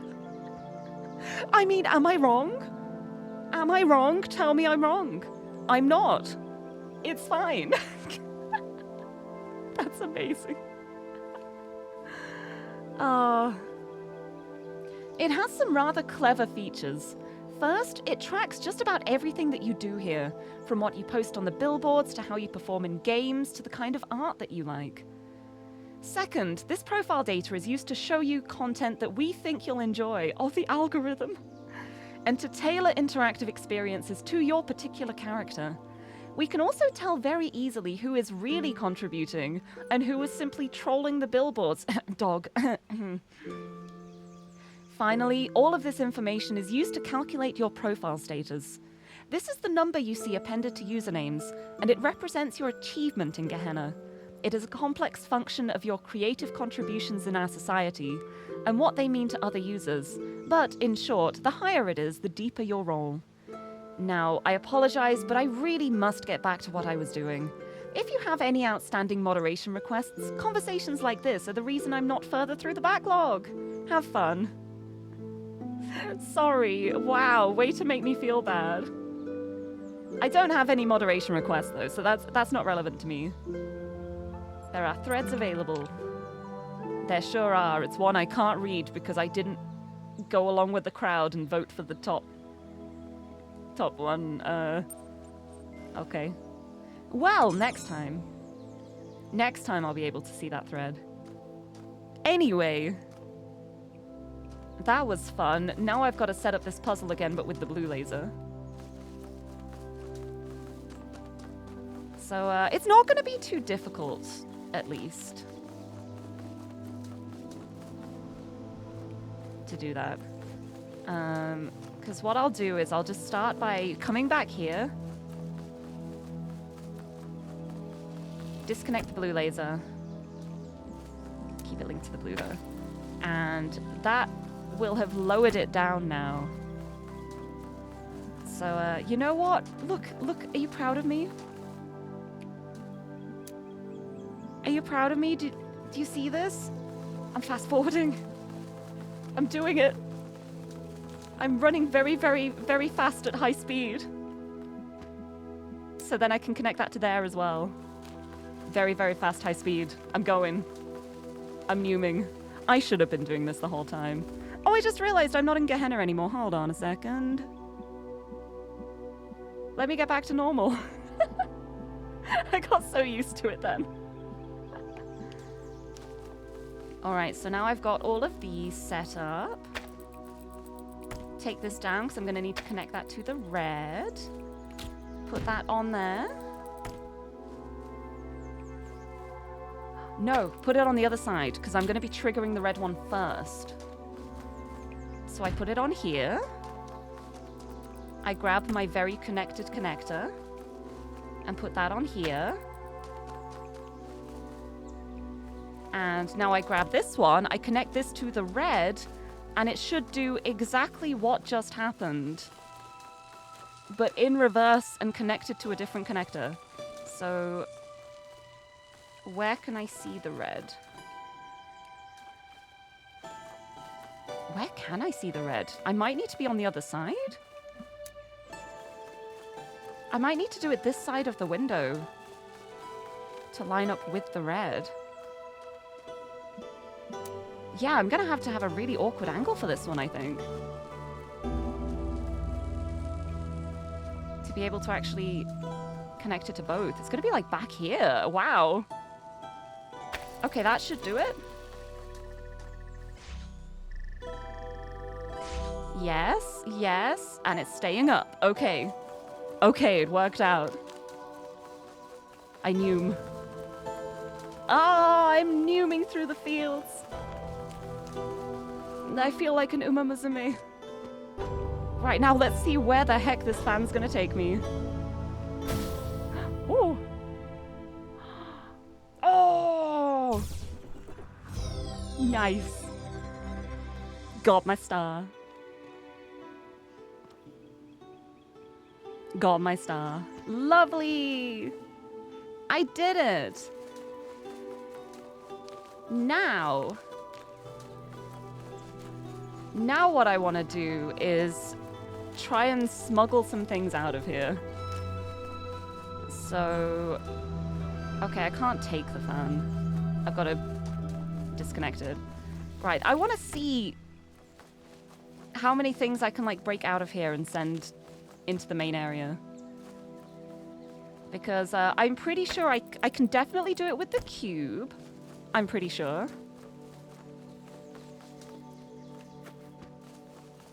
Oh, there's a QR code down here as well. Freedom is always the freedom of the dissenter. Woohoo, okay. The Luxembourg collected works, I guess? .lz19. Interesting. Because I can't just, like, pop them through there. That would be too easy. But I can probably set up a way. Like, I could at least drop the connectors through, I'm pretty sure. Because I'd like to get the connectors in, I think, it's like this puzzle? Yeah, I want to get the connectors into there if I can. So I want to see if there's a way... yeah, I can totally drop them over there. If I bring the cube over here, I'm pretty sure I can do that. I don't need them in this area anymore. Let's get them out of here.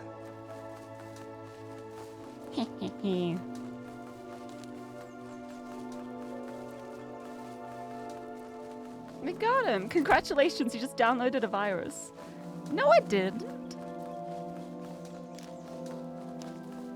I got this.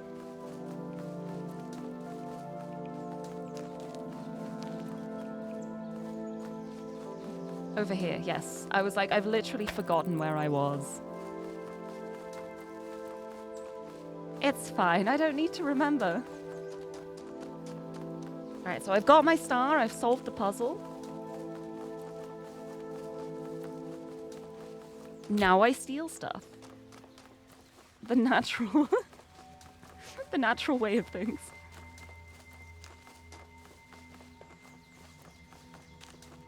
Crime is bad. Don't do it.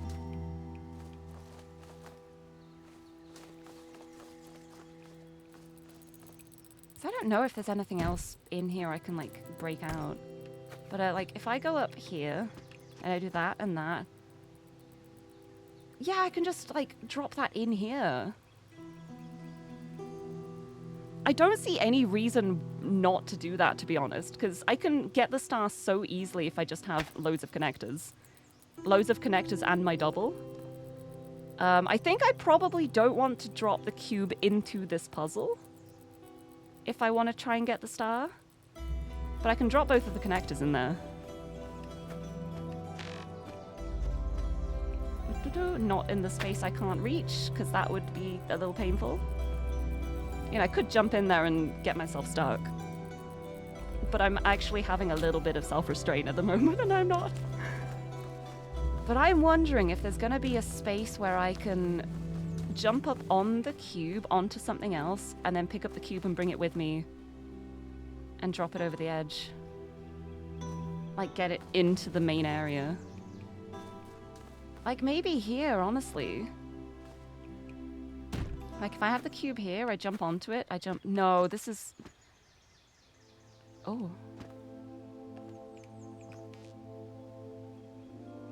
Hello?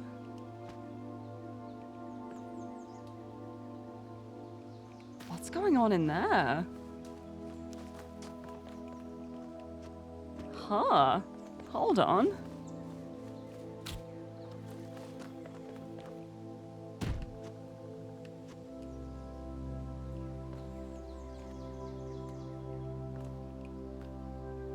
Ooh.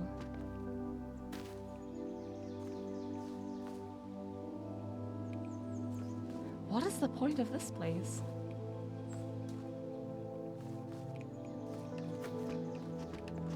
I was gonna say maybe to get myself stuck, but I'm not stuck. I can get back out. Huh. Mysterious. What about the other side? Is that the same?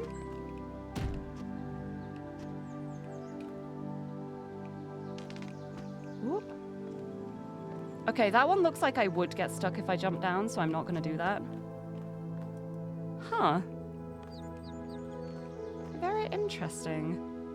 Right, I'm not gonna get the cube in from here. Maybe like through one of these windows though, if I do like something like that. No, because that, yeah, that... I guess that's to prevent me from dropping it through the window. What about around here? Ooh. I wonder. Mysterious. Also, thank you for the hydrate. I will have a sip of my monster. Gotta deplete that last can. I don't want to finish it too quickly, because then I won't have any for the rest of the stream. I will have another sip, though. I mean, I do have water if it comes to that. But thank you. Right.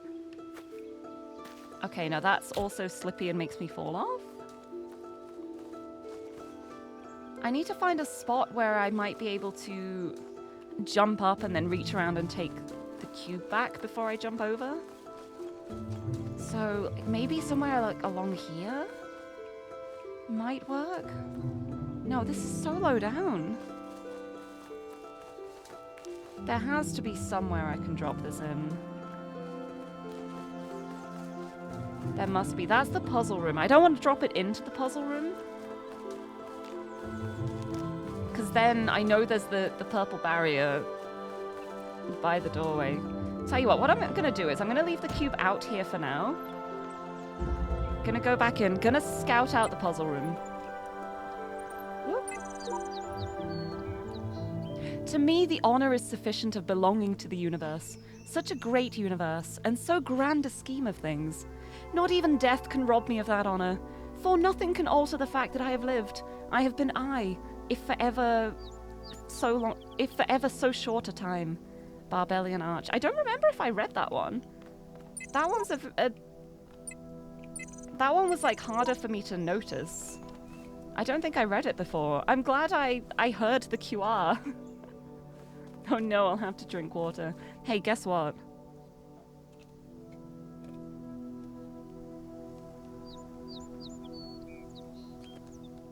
I just drank not Monster. What has become of me? Who am I? Actual hydration, can you believe it? Right, let's scout out the puzzle room. And also, I should be able to pretty easily solve this now that I have loads of connectors.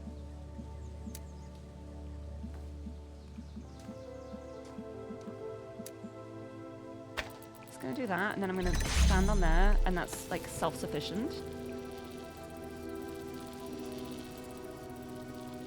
Oh, I need to jump over, so.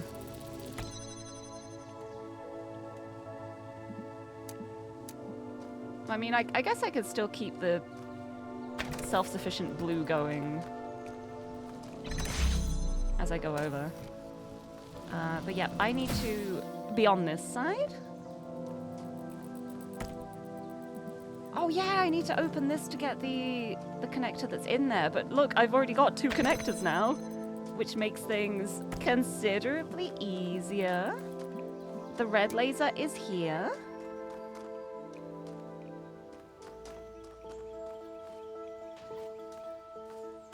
So I should be able to get that around really easily now.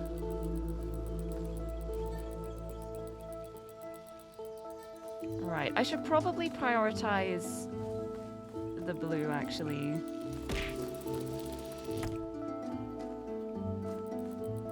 So what I'm going to do is I'm just going to go back over and set things up so that... Oh, I should have taken the... Let me take a connector with me. I'm very silly. This is so easy with so many connectors. Because now... I can put that there to open that door. Quickly boot myself back. I don't even need my clone anymore. I've made myself self-sufficient. And back through here. And around here. Drinking water, I know, right? Also, Jack, hello! Welcome, welcome!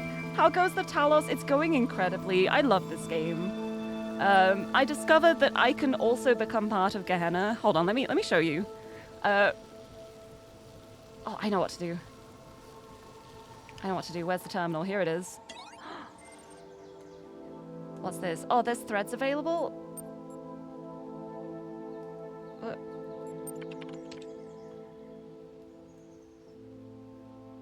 Hi. I'm part of Gehenna now, look. It's so cool. Wait, I wonder if I can... Hold on. I wonder if I can change the color and also, like, match the color. Hold on. Oh. Oh, that makes the whole screen go weird.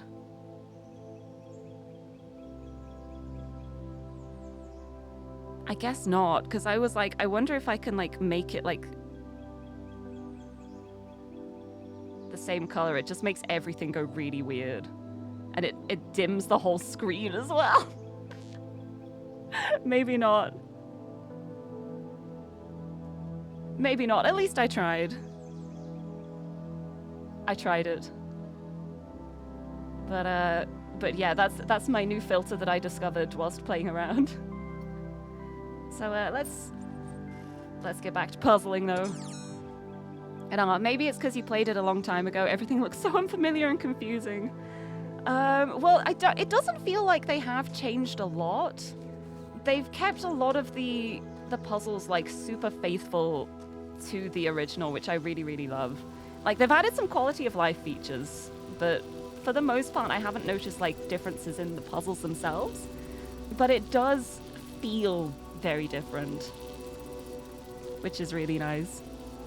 But yeah, I managed to... I became part of Gehenna.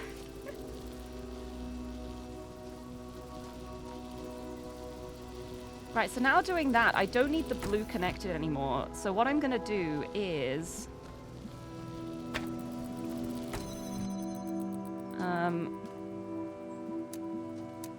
I will do this just so I've got access to the blue laser on that side.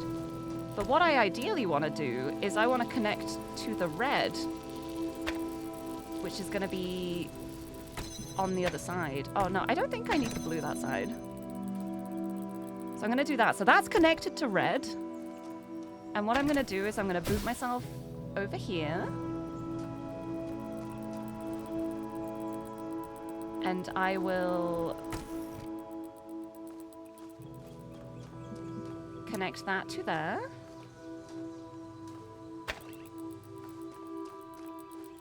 And then hold on, let me...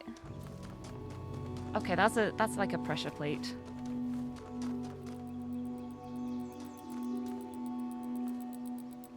No, I think what I have to do is do that. And I'll connect that to that. But I'm gonna need my clone to help me out for a second.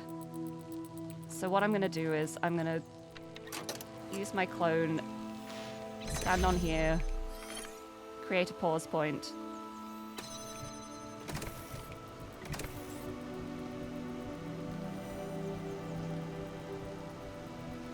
Hold on, no. Create a pause point here so I can get back over. And then create a pause point on there so that the laser's connected. Okay, that's what I need to do. Go through this, fast forward. That was the wrong one to start with, but it's okay, because now I do that. I go over here. I continue the playback. And that now connects here, so I can go all the way around. And then what I do is I grab this, I go blue, blue, blue. This door is now open from the blue side. I can disconnect the red. And then I need the red here to open this side. But I can do that so easily now.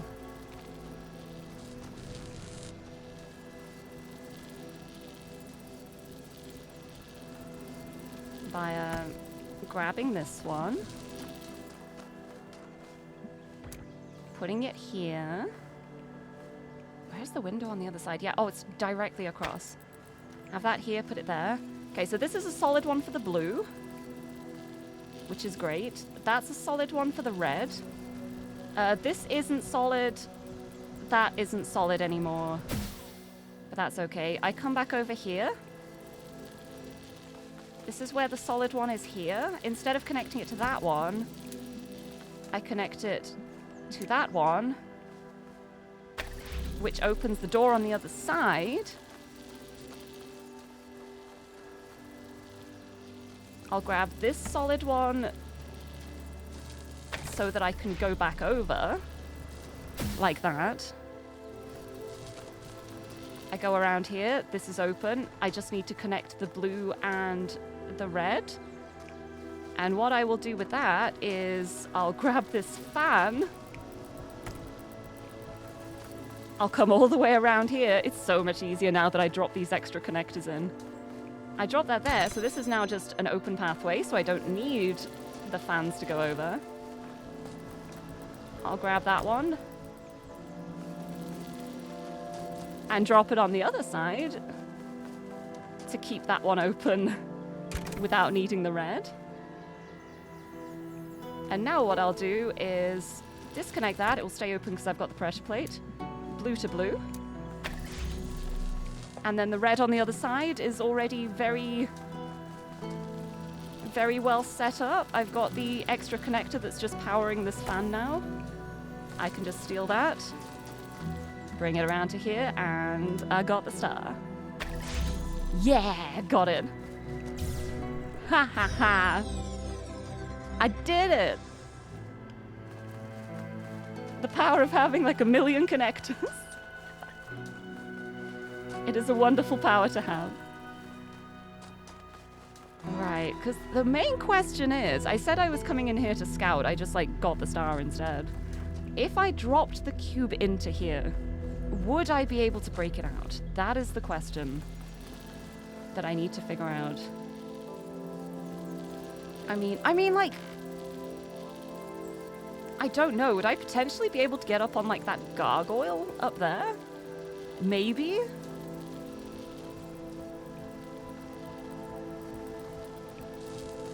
I'm not sure. Like, possibly? I might be able to. I'll try it. Can I stomach horror games? I can. I don't really get scared by things very often. I get startled really easily by a lot of things, but I don't get scared. But I'm really bad at anything that's like timed. If there's like a timed thing or a chase sequence or anything like that, I just don't enjoy it.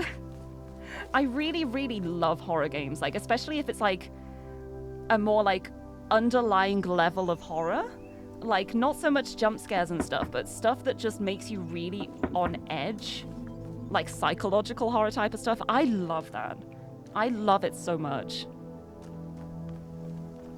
But a lot of horror games, like, there's a lot of, like, I feel like a lot of them use, like, time pressure as a form of horror, and it just stresses me out. Like, I don't enjoy it. Oh, good job, I did it! I did!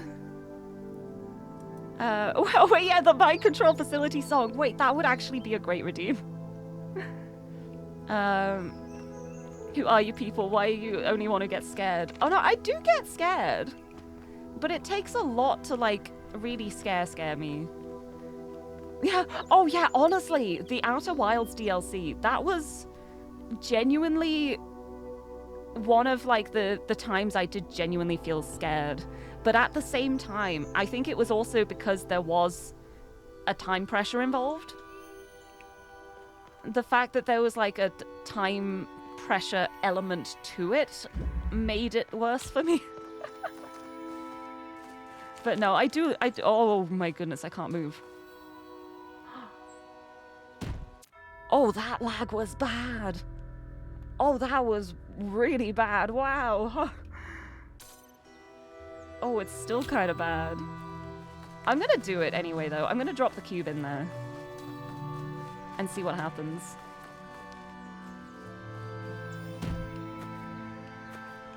For curiosity's sake.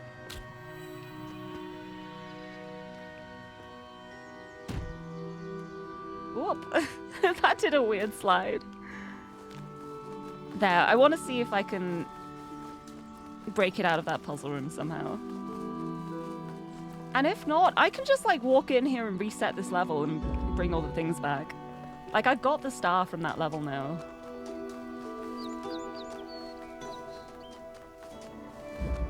Right. So, around I go. Whee! Oh, that's closed now, but that's not a problem, because I can just do this. Boop. And cube. Oh, I guess it is a problem if I actually want the cube out. Oh, although I don't need the red laser connected anymore. I got the star. It's only connecting that. I can just use that. This is fine. Not a problem. Alright, I'm gonna bring the cube around and see what I can do. Yeah, and also terrible viewers redeeming sound alerts. That definitely helped. Definitely helpful and great.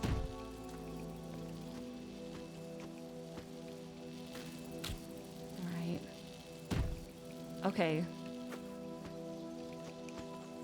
Okay. Hello? Time for some experimenting.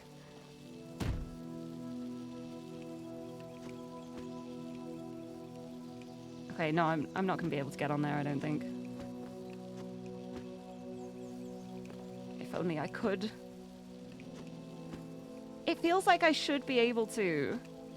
Like, that feels like a height I should be able to reach, but not quite. Oh, oh no, I fell off. Oh, can I not pick that up anymore? If I'm on the rock. If I'm on the rock, can I pick it up? I can't pick that up now because I fell off. Oh no. That's so horrible. You're kidding me. There's no way. There's no way. Because I fell off, I can't pick it up now. That feels like it shouldn't be a thing. That feels like being on the rock, at least. That feels like I should be able to pick that up. There's no way I can't reach that. That feels like a bug. Well, I guess I'm resetting all the levels. Which is going to make it tricky getting it back out again. I am going to have to actually do the puzzle again. Huh. Oh, is that going to reset my leprechaun too? Because I didn't find a head. I don't know if the head's around here.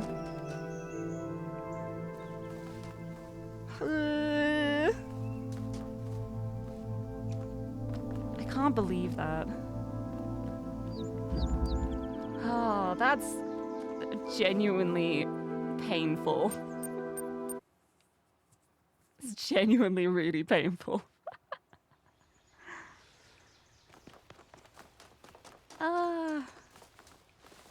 Right, well... Back at it again.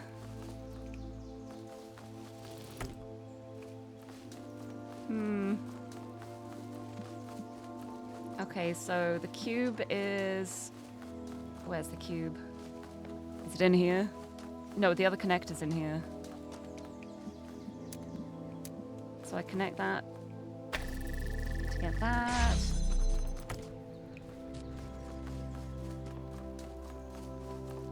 And then the other one needs the red.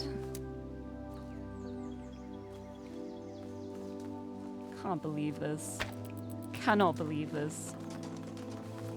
Oh, at least I can sprint again. Remembering to fast forward. Whoop. Incredible. Incredible. And that connects to there. I can get my cube. Maybe I'll try and see if there's another place I can break it in. A place that's easier than, like, that half of that level where I'd have to get over to the other side to bring it out. Although I guess I could just, like, fan it over. It's not that hard. It wouldn't be too difficult. No, thank you. Okay, right. Get my connectors again.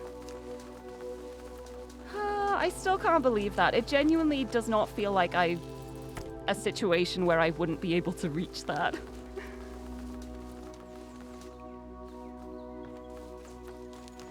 Well. At least, like, I'll be dropping all the connectors in too, so I've got more ways to make it easier. Boop! Back I go. Back at it again. I'm gonna have to be so careful. Careful not to fall off. Very scary moments. Boop. You go in there. Jumping up. Jumping up. You go in there. I don't want to jump. I don't want to drop anything in this middle section because I know it would get stuck and I can't reach it. Also, the emote looks great on the screen. I love it. Yeah, I love that, like, when you just post one emote, it shows up bigger in the chat. It's a great way to demonstrate them. Okay, no, and I need to bring my cube through now. In you go. Perfect. Right, let's try that again. Tee-hee.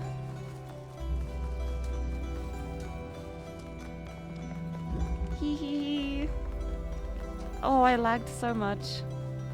Right, is there any other place I might be able to, like, break things out, I wonder? I mean, like, maybe from, like, further around on the other side. I may be able to also, like, smuggle something. Right, back over I go. At least I've got loads of connectors over here that I can use to just hold that down. And boot me over here. Right, hold on. I want to have a look, like... I don't think there's anything in there. Oh, I can't open this like this, though, I just realized. I would need to reconnect the red. That's a little annoying. I can do that. I can do that! I've done it! I've done it before. A million times. I didn't mean to connect this to that other connector, too. Not that one, please.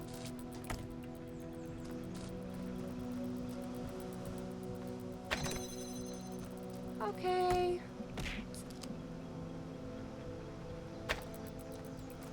And then this one. Yeah, this one I'll have to borrow my friend just to get back. But that's fine.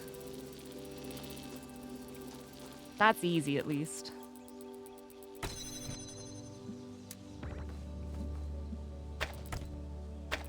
no, it's this one. That one I connect to the red laser. Through the window. And then this one, I'll stick on there. And then I'll just use my friend to boot me back. 8. That's all I need my friend for here. At this moment. Wait, hold on. Can I take a connector with me as well? Yeah, I can. I can also grab the fan and put that on there. Why not? There we go. And so with that, I can then use the red to open the door. And then this blue laser that is being sustained.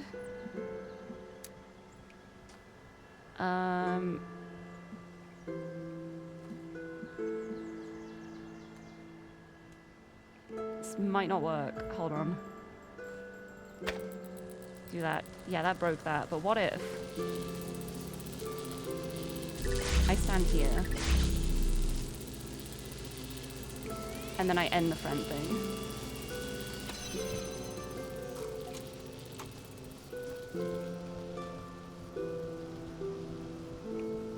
There we go. And then that one, I just take that, put it on the button, so that's open. And now it's self-sustaining, so it doesn't have to be on the button. But I can go through here now. I'm also going to just take that away so I don't accidentally boot myself over and get stuck. But, thank you for the HM Doot as well! Hi, Tim! Thank you. I am pink. I'm very pink. It is I. The biggest secret that nobody knows. I am pink. Can't believe it. Oh, you thought I was Cat? I've got some incredible news for you. I'm also Cat. I'm pink and Cat. I'm also British. Not sure if that one's as much of like a pride point, but you know. Right. Oh, I feel like up here, like if I could get up here, then I'd be able to drop the cube over quite easily. But I'd need to be... I don't know if there's a way I'd be able to get up from that side. It doesn't feel like there would be. Like, it's too low down. I can't just jump up there.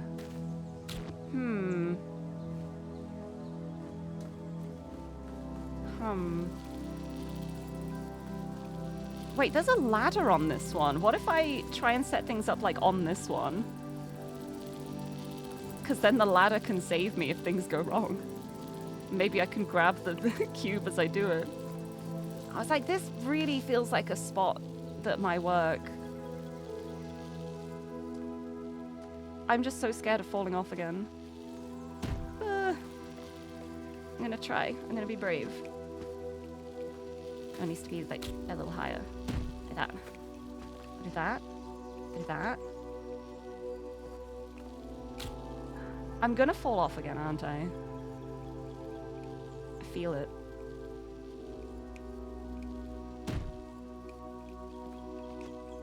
I knew it! I'm not gonna be able to reach that.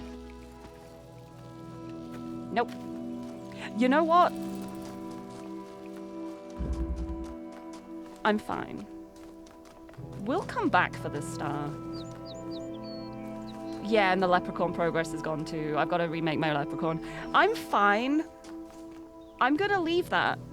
I'm gonna leave this star until later. That is, that's future Lirie's problem. That's a problem for future Lirie. Present Lirie, no time for that. I have other things to do. Like rebuild my leprechaun that I lost. And also try and find the head too. I should try and find the leprechaun's head. Right, now I need to remember where everything was. That's the tee.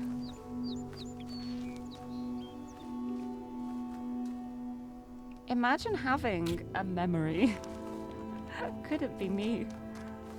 Well,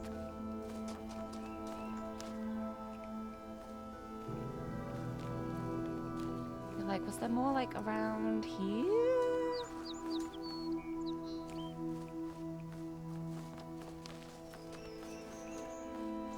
So hard to spot them. Okay, the pelvis was like... Oh, hold on. Okay, there's the other leg. That's good, that's good. Leg goes on. The pelvis was like, I went like directly this way. It was like in a corner. It's like on something. Which direction did I go in? I was thinking about Bewitched. C'est la vie. Say you will, say you won't, say you'll do what I don't, say it's true, say to me. C'est la vie. Please, where did I run?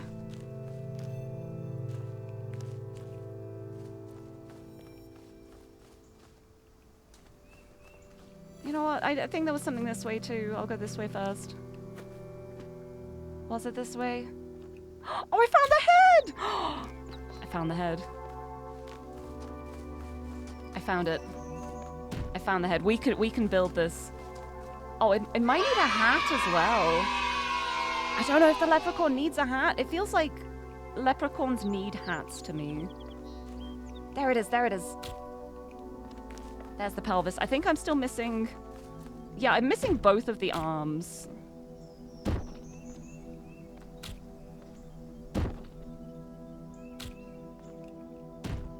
Yeah, it's just the two arms. And potentially a hat. Where were the arms? It's alright, he's armless. It's so funny how I've literally just did this earlier and I already can't remember where anything is. I do feel like there was something around here. But do I remember where? Of course I don't. Of course I don't. That would be ridiculous. They should be so easy to find. Oh, there's one. Okay. There's the one arm. It's just the other arm. I'm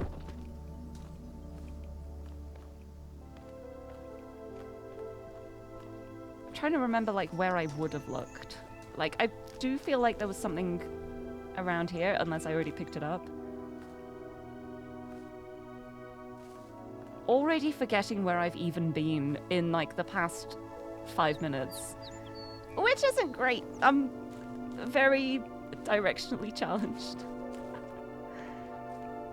It's so funny because, like, if you give me a map or something, I can plot out a direction to perfection. But when it comes to actually navigating said path, I need someone else to lead me. I get so lost. I'm really good at the planning part, and then I forget everything I planned.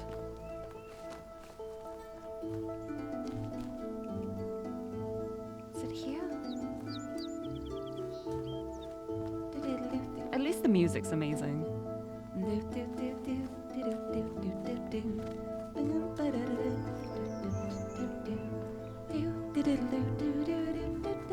I love this song so much. I don't feel stressed out anymore because I have amazing music. Maybe a tiny bit stressed out. Where's this last arm? Does anyone remember where the arm was? It's just one arm. It is completely fine to backseat for where these pieces are because I'm incredibly lost and I already did it once.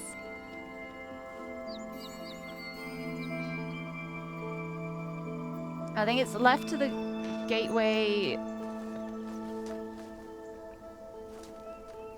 like this way?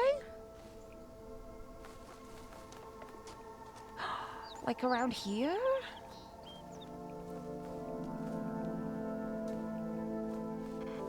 In this area, maybe? There's too many leaves, that's the problem. I can't see anything when there are all these leaves in the way.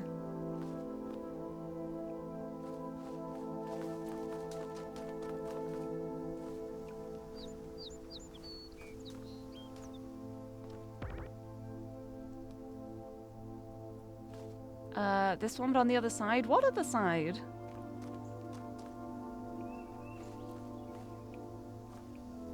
To the left of the gateway on the left is here? Around here? I'm so lost. I just can't see. There's too many plans. Oh, like before the gateway, like here?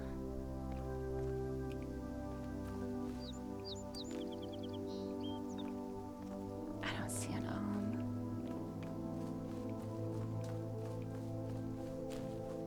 It's there, yes! Oh, thank you so much, thank you.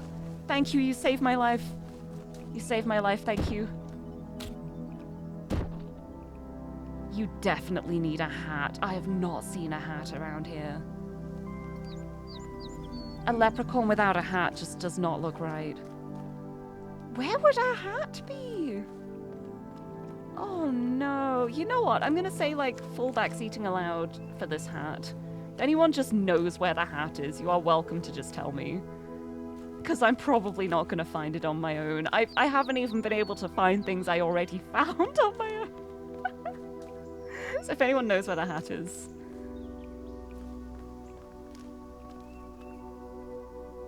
I'd appreciate it. I might need some space to find it. Oh, okay. What can I jump on? Can I jump on here? Can I jump on here? I just need some space. Ooh.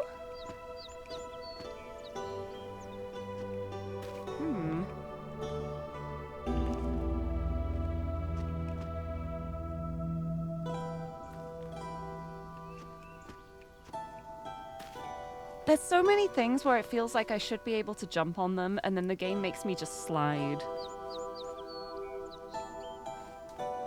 It's so sad. There's more little gargoyles again. Hello.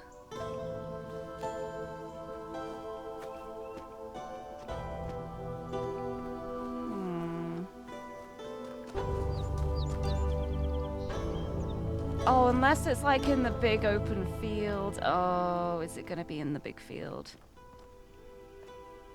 It's gonna be in the big field, isn't it?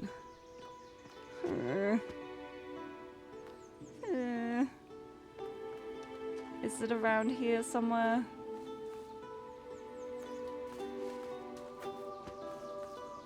The pain is like, if there is something around here, if I have to bring it through a purple barrier, I'm gonna have to do the whole thing to unlock the box again.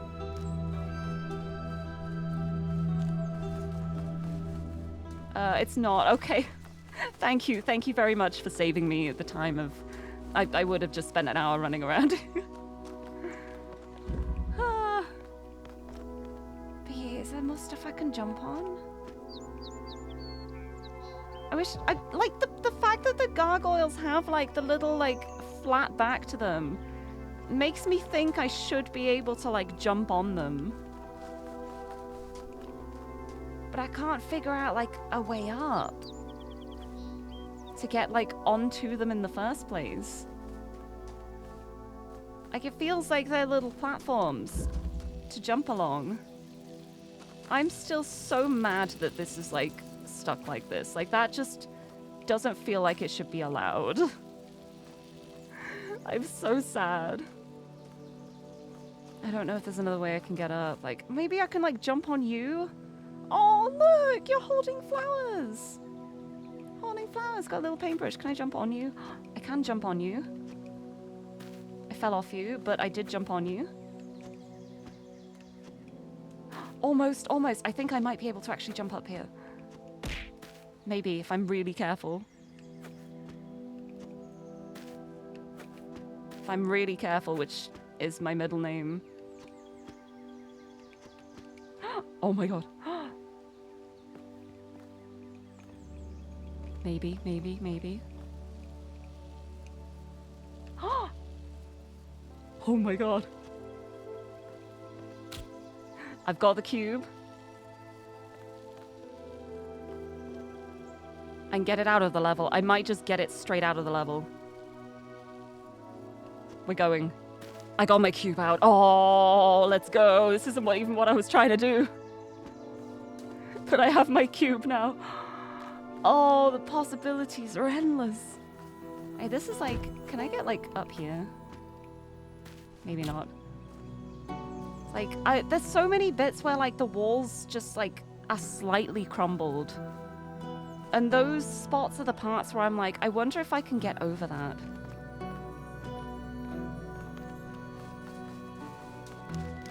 Wait, no, I just brought it outside, didn't I? Am I outside now? I think I'm outside the area. Well, that makes it possible to get it back in, at least. I'm gonna go around the perimeter and see if there's another spot where I can hopefully get this in that doesn't drop it into that puzzle room. Oh, I'm so happy to be holding you in my arms again. This is what I needed. Oh, see, something like this? Maybe? No, that's too high. But something like that, for sure.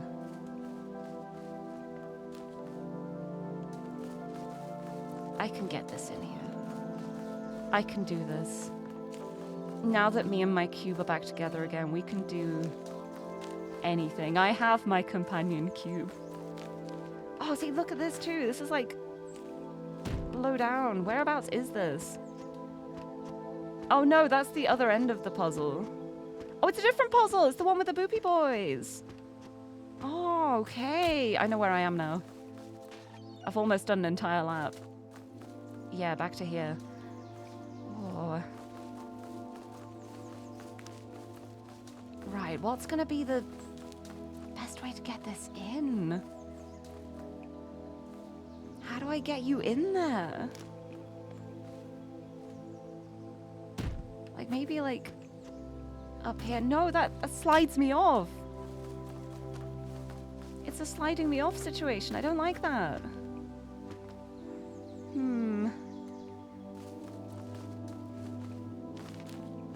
I feel like there should be, like, another way to get in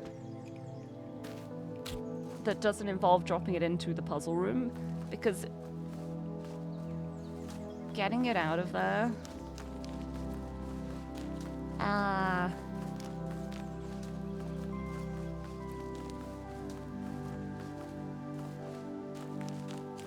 No, I think I've got to get it back in the puzzle room again, but I don't know if I've messed up the layout of that room because I was using the fans and my clone to try and, like, scam my way over, and I don't know, like, if I boot myself back, I might be stuck there. Although I guess I wouldn't be because I do have my clone.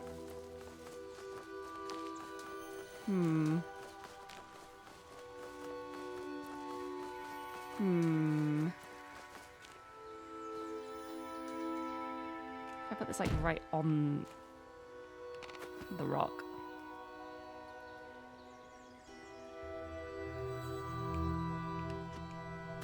No, I slammed my head into a wall. Tee. Anywhere along here? Waiting for back seating allowance? Not yet. Not yet. I'm struggling with my cube for a little longer.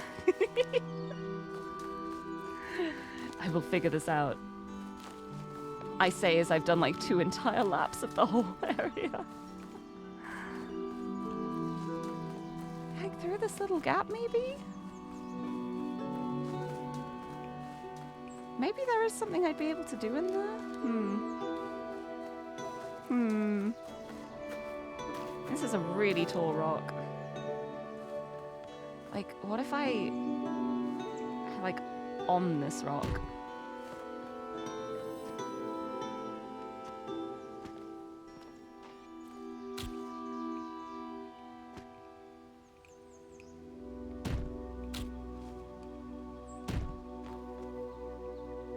Would this reach anything?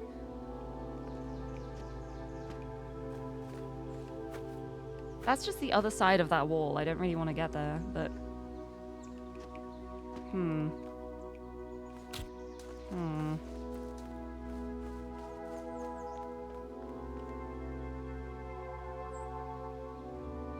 on. I want to have a look.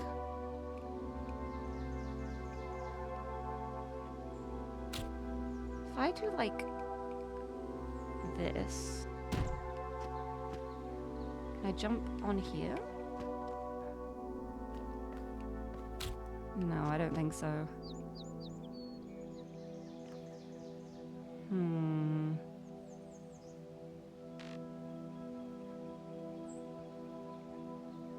Maybe from the other side. If I do that... Yeah, then I can jump onto here. Oh, that's so precarious. I don't like being on this wall.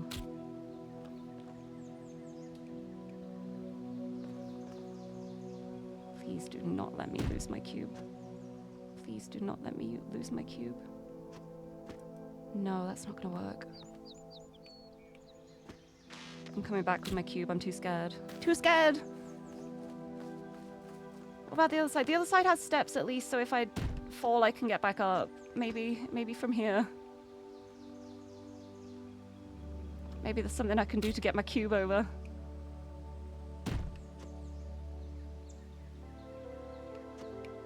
Ah.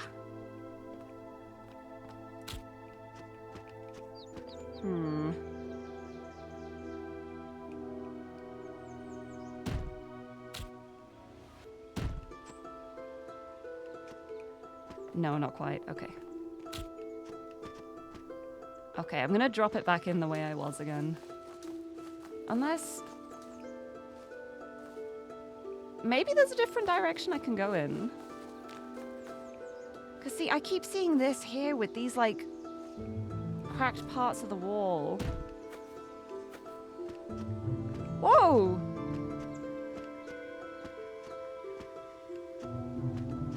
Hold on, hello, what's going on in there?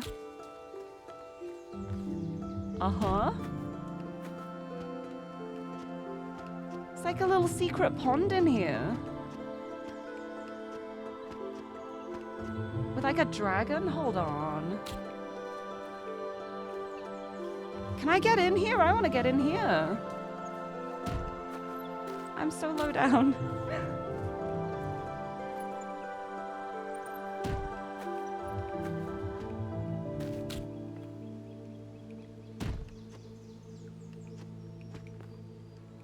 I can't reach that. I can't jump that high by like the tiniest bit. Ah! Ah!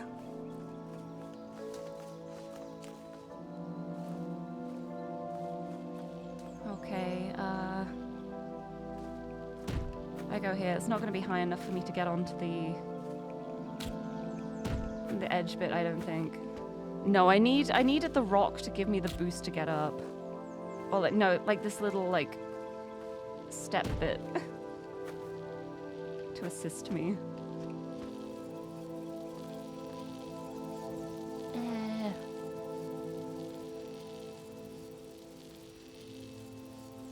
Hold on, actually I might have an idea.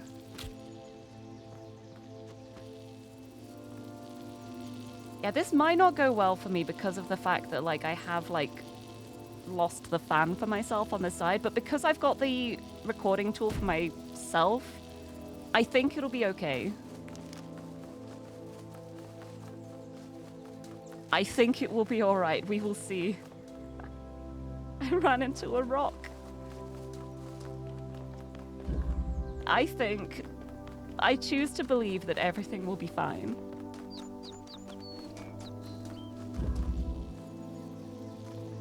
Right, so I do this. I do that.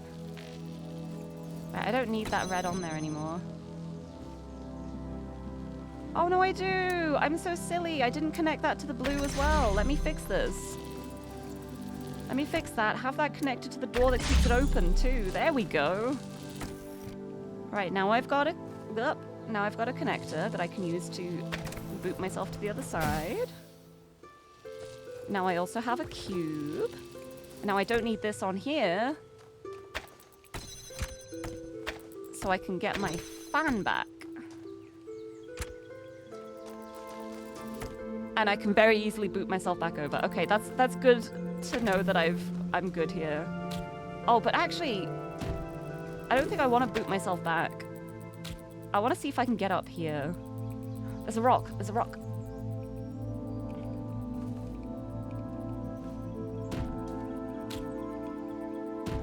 there's a rock.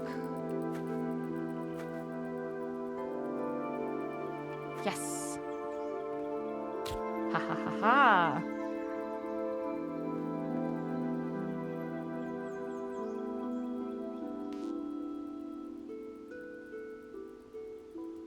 Right, now I need to figure out how I can get this out.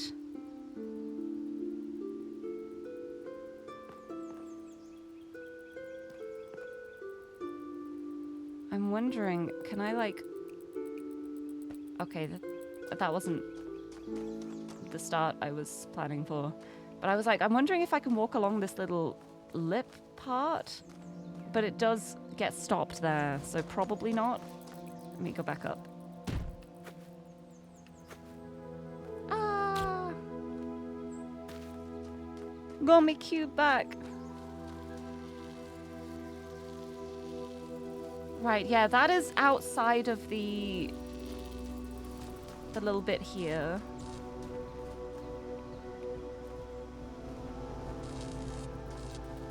So I think...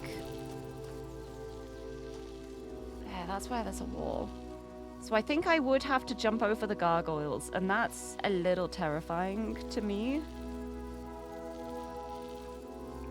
But it'll be okay, I think.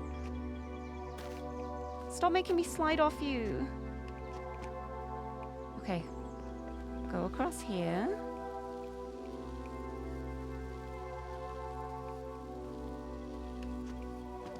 Jump over. Put cube up high. Jump on cube. Jump on gargoyle. Bring cube. Why won't it give me just like jump steps for the next one?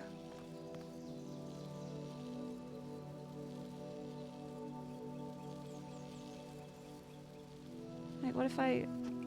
Up here, will that give me jump steps? No, why won't you give me the jump steps? Why won't you give me the happy platforming jump steps? Why is this game so mean and evil to me? Ah. Is there another way I can get this out? Possibly. Maybe like from here. No, because that's not high enough to do anything. Like, I know I can get up to the top of that wall. But it feels like I need to do it on the gargoyles. And the gargoyles are being really mean to me. By being high up. Oh, and that's like, if I can walk around to like this wall. There's a way I can reach this and put my cube on there instead.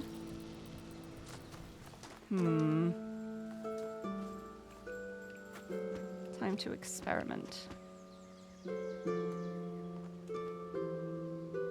My favorite kind of experimentation, platforming. Huh. Right. I wonder if I can... What? No, I didn't even jump then. See, this is like the easiest way up.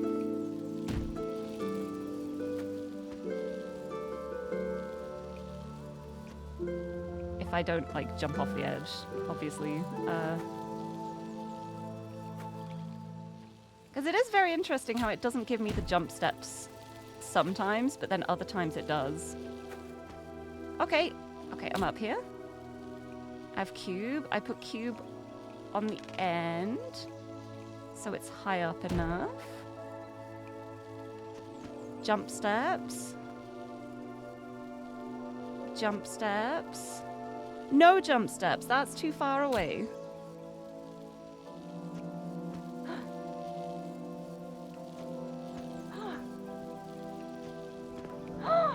No, I fell out. No, this is so sad. I was doing so well. I was so proud of myself. Okay, hold on. That's too high for me to get onto.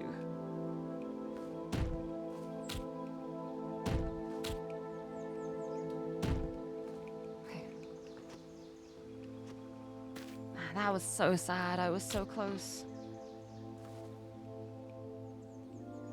See, what I should have done is I should have jumped up to the top part before I tried to jump over on the top part. Oh, oh. No. Okay. Huh. Or maybe that side?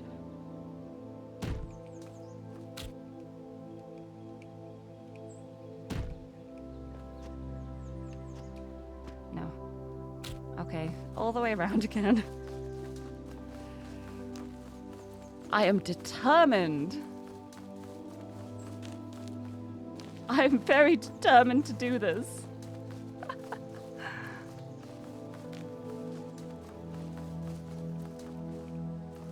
I believe in myself. I am strong. I am powerful.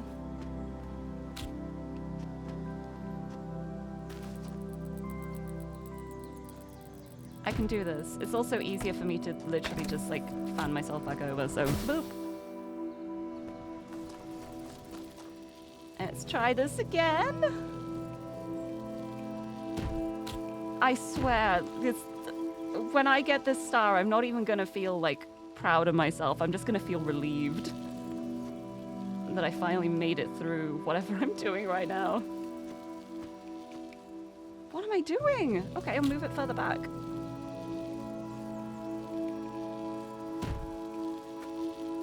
Oh, but then I won't be able to reach it to pick it up again.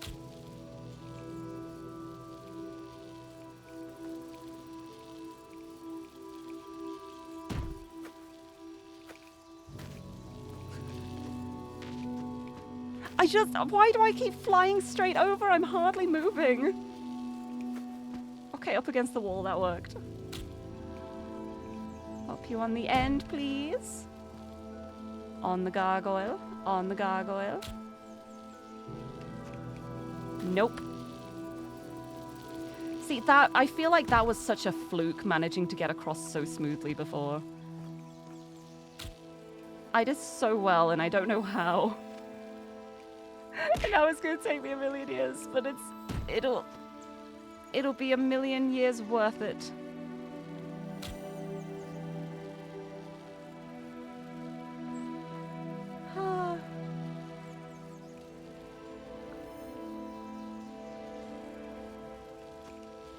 No! Why are you doing this? Oh, I think it was putting footsteps on the other side and locking me into that path. Oh, possibly. Yeah, I think it is. It's making me jump straight over. Why are you doing this to me? You make me jump when I don't want to, and when I do want to jump, you're not there for me. These footprints are true betrayal. I hate these red prints. Red prints. Never trust the red prints. Sick little blueprints reference there for you. No, I am losing it. What am I doing? I love to suffer. I just want to get this thing out of here. Is there any other way I can do this? How can I get this out of here? Get it out of here somehow.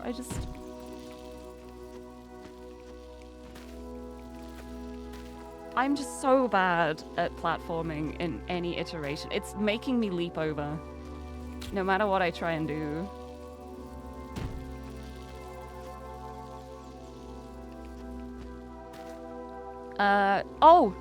You have more of a general thing that would help unrelated to the star that I might have remembered without the long break. Oh, okay, I will accept advice like that, yes. If there's something that I, like, maybe did a month ago that, like, probably would have stuck in my mind.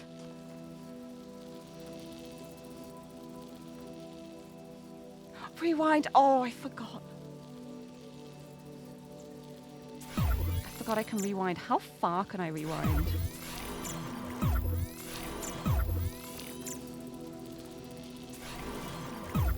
Can I rewind all the way back up?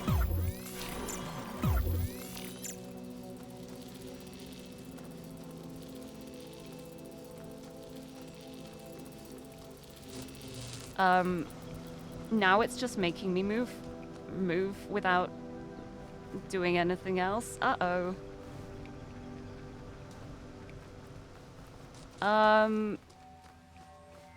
Yeah, now I'm just moving backwards. Uh-oh. Yep. I can't stop moving backwards now. Great. So I think I'm just screwed now. I'm gonna give up on the star for now. I'll come back for it. This feels very sad. But now that I'm like stuck in a bug, I think I'm gonna step out. I'm gonna step back in. And now I'm gonna see, like, if I load back into the game, maybe the things will still be here, and I won't have to redo everything. We'll see. Hopefully it'll help. Okay, yeah, reload worked, but everything is gone. And that's also going to include my leprechaun again, isn't it? Yep. I am too devastated. I'm leaving. I can't go through all of that again right now. Oh. And I'm gonna lag for a second. So you know what I'm gonna do? I'm actually gonna finish this kind of monster. That feels so much worse than just like failing on my own. Like failing because of a bug and then having to like redo everything again. I can't deal with that right now. That's genuinely upsetting. So let's go to a different area. At least I have an idea of what I want to do. But yeah, that's a very upsetting way to end that area. But at least that means I'm actually finally getting out of there and starting somewhere else.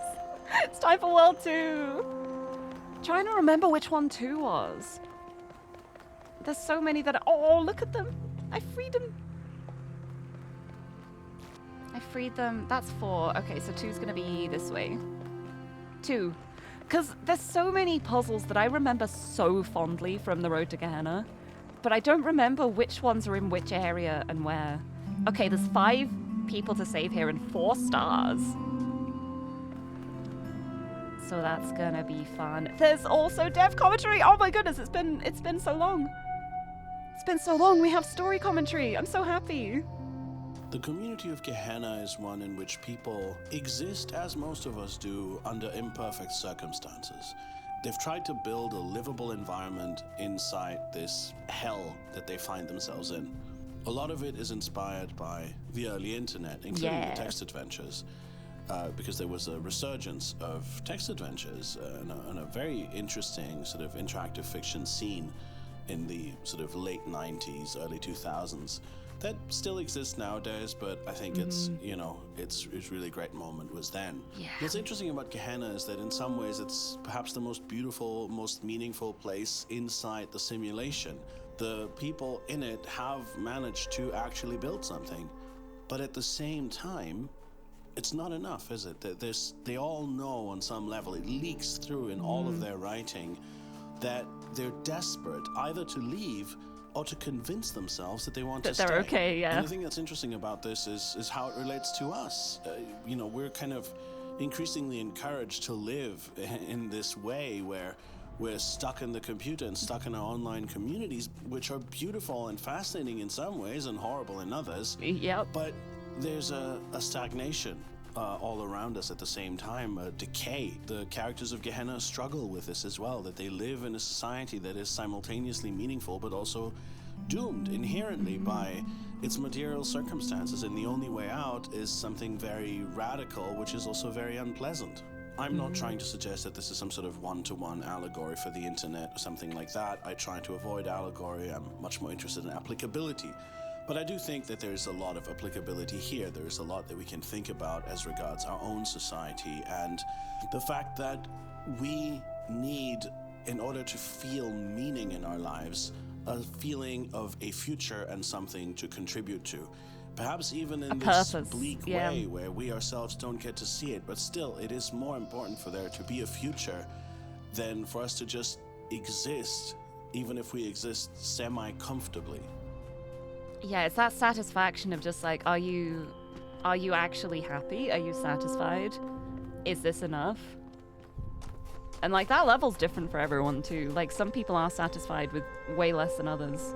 But there's always like something. Like even like the most lazy person in the world, like they get their satisfaction from like maybe like playing a video game every now and then. Like if they were doing literally nothing, that wouldn't be satisfying. But if that's what they get their satisfaction from, then like at least they have that. Right, I think it's like a very important thing to have something that you do enjoy. It's really hard to discover sometimes.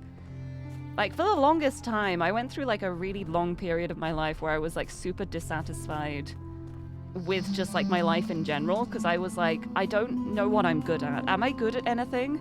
I don't feel like I'm doing enough. And that brought me down a lot. That made me feel so sad. And that's something that streaming has helped me immensely with. Like, as soon as I started streaming, I was like, okay, I enjoy this, and I think I'm not that bad at it, too. I want to keep going with this. And it's genuinely made me, like, a much happier person. Like, since I started streaming, I'm just happier in general. I'm just a happier person, and I really love it. Also, Koyama Nero, hello, welcome, welcome. Welcome into the stream. Happy Talos Tuesday. I hope you're doing well. Welcome on in. I just managed to bug myself in the first area, so I've decided to rage quit and move on to the next one. But welcome. Sounds like your life since you were a teenager. No idea if you're good at anything useful. See, I feel like everyone has something that they're good at. Sometimes it's more niche than other things. Sometimes it's really easy to find. Sometimes it's harder to figure out. But I do believe that everyone inherently has something going for them. Like, there is no one who is completely useless.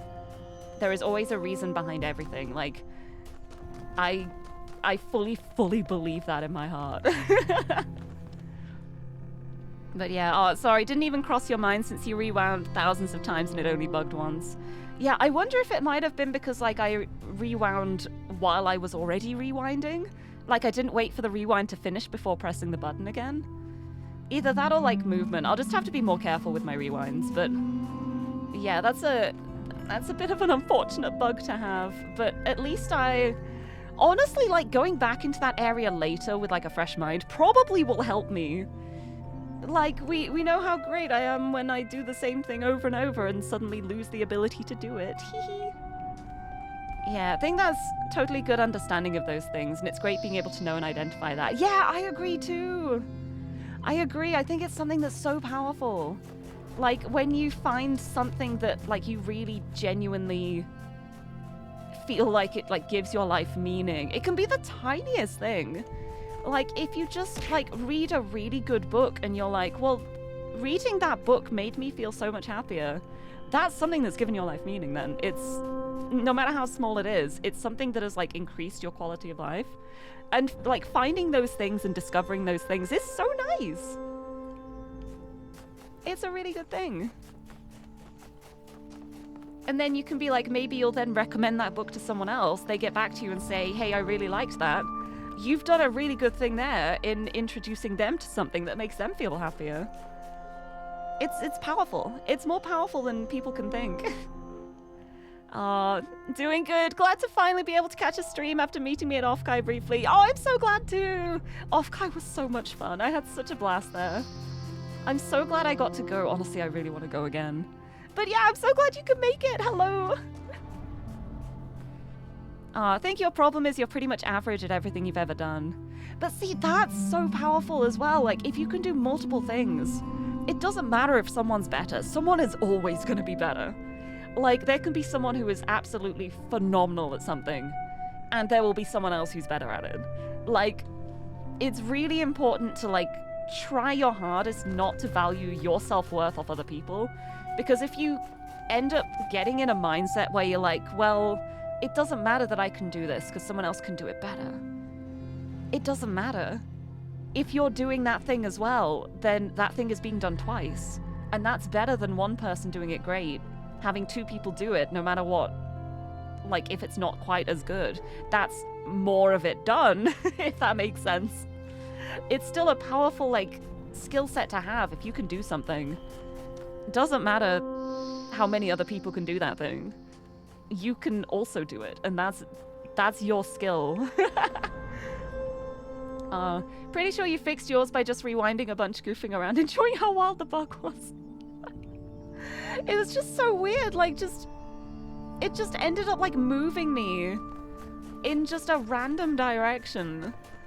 And, like, because I was going backwards, and I thought, like, oh, is this bug making me move backwards? And then I turned around, and I was walking forwards instead, but in the same direction. So it's something that pulls you. Like, I wonder if it pulls you to a certain point. That would be interesting to figure out at some point, maybe. But yeah, I'm gonna actually step into this world. I hope this is the one I'm remembering. It is the one I'm remembering. I love this one. I love this area. I love this puzzle in the middle with the gates. The gates around the middle. I remember this so vividly. I love this one. I love this area. Doesn't matter, you're 34 and single when people have 8-year-old kids in a marriage. But that's another thing about comparing yourself to other people. Some people don't settle down until, like, way, way later in their life. That doesn't make their lives any less valid. Like, it's really important to not, like, judge yourself on, like, what you think is, like, an assumed time frame. Because there's, yeah, that's actually a really good way of putting it. Comparison is the thief of joy. It really is.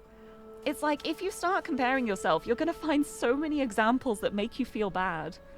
But then, it's like you can look at other things too. Like, there's so many people who don't, like, discover their calling until, like, way later in their life, but then they have so much joy and bring so much to the world through that. Like, if they'd just given up when they were younger, they would never have discovered that thing later on, and it never would have happened.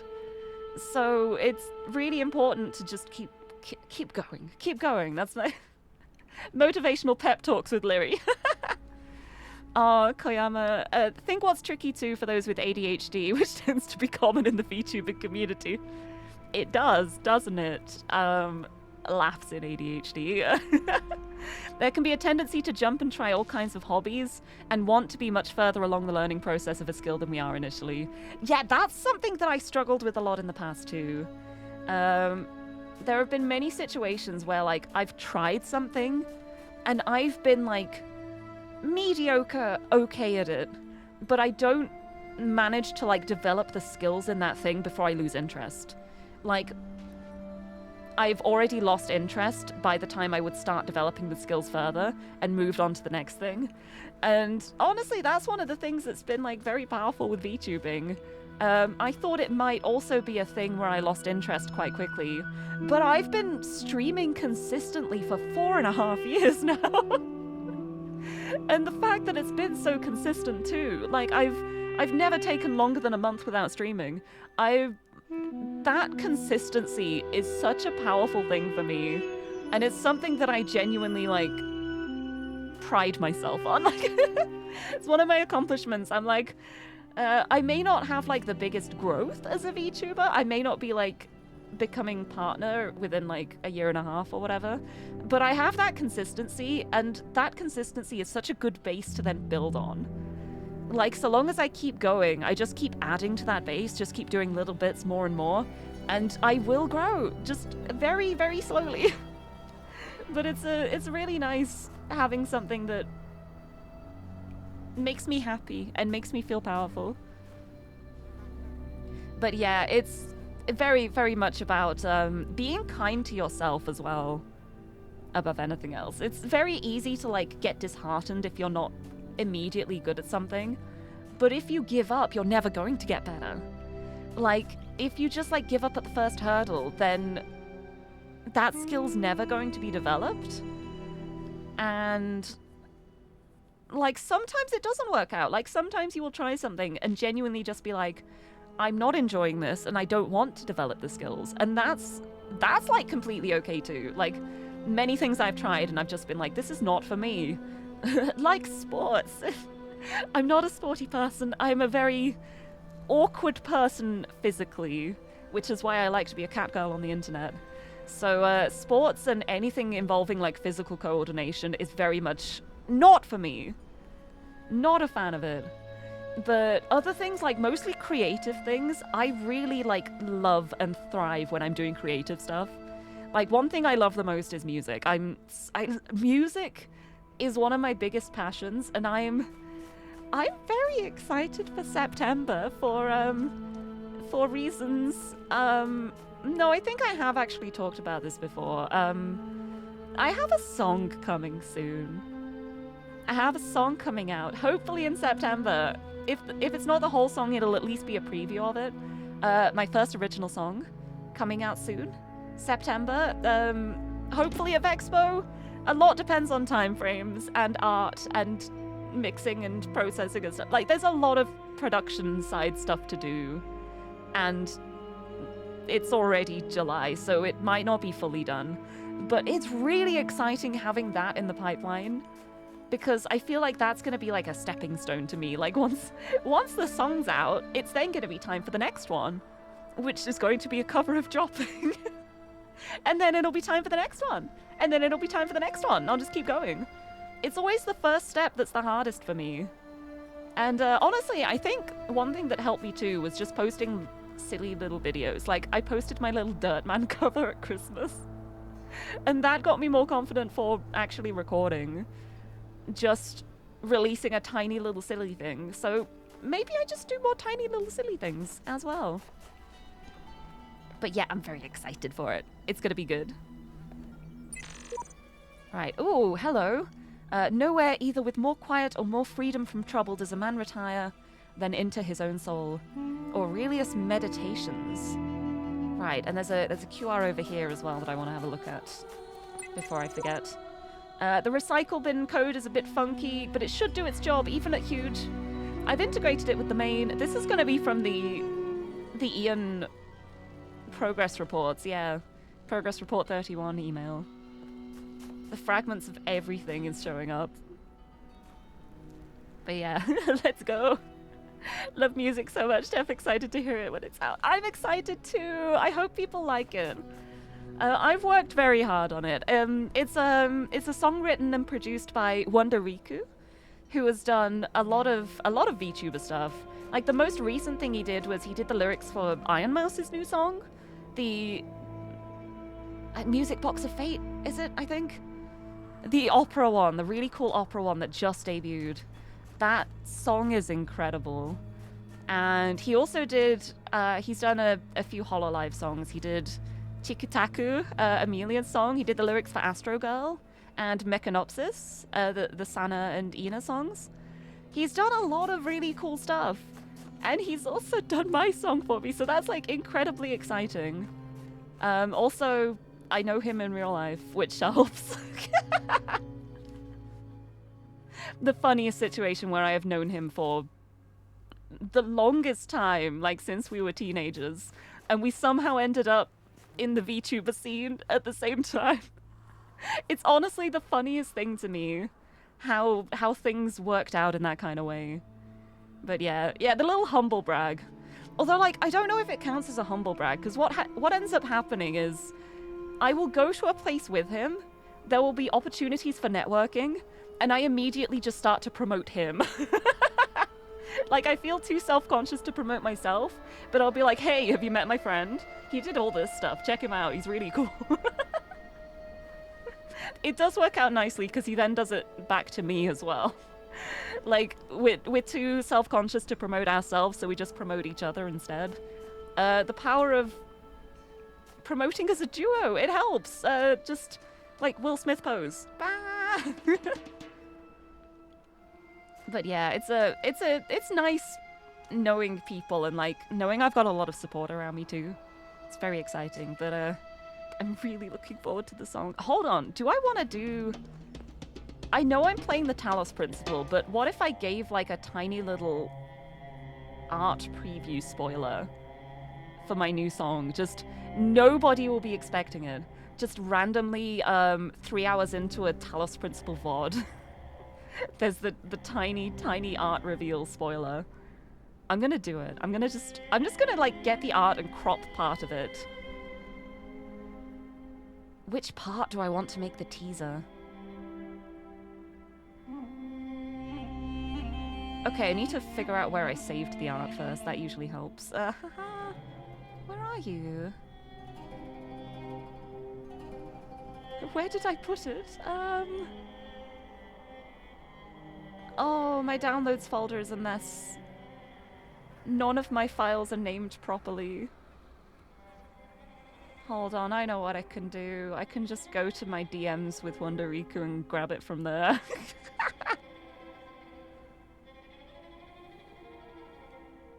Ha, ha, ha. Okay, let me just...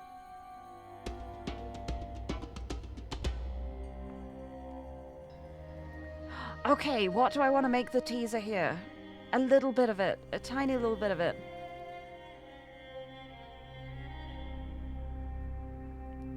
Do we want a funny teaser or an actual teaser? Or maybe both. Maybe both. Maybe I'll do the funny and the silly.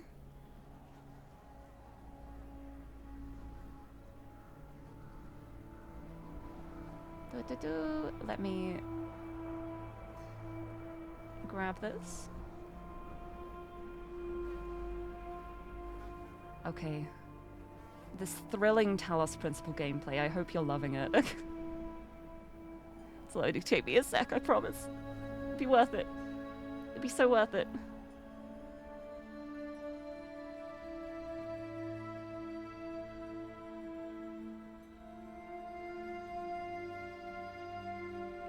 Okay, just gotta resize this so it's not 1,000,000 pixels big. Make them quite little. I need to save it as a PNG as well. Oops. I'm a professional streamer and I know exactly what I'm doing at all times.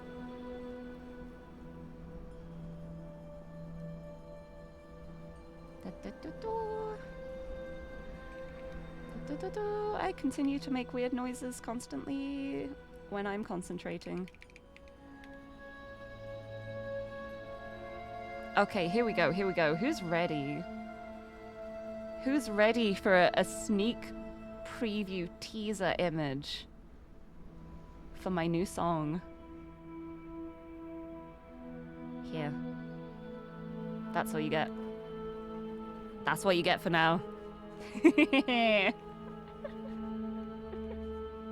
That's what you're getting.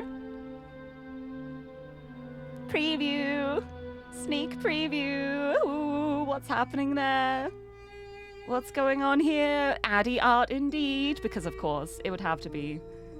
I'm gonna give you another sneak preview too. The most serious one.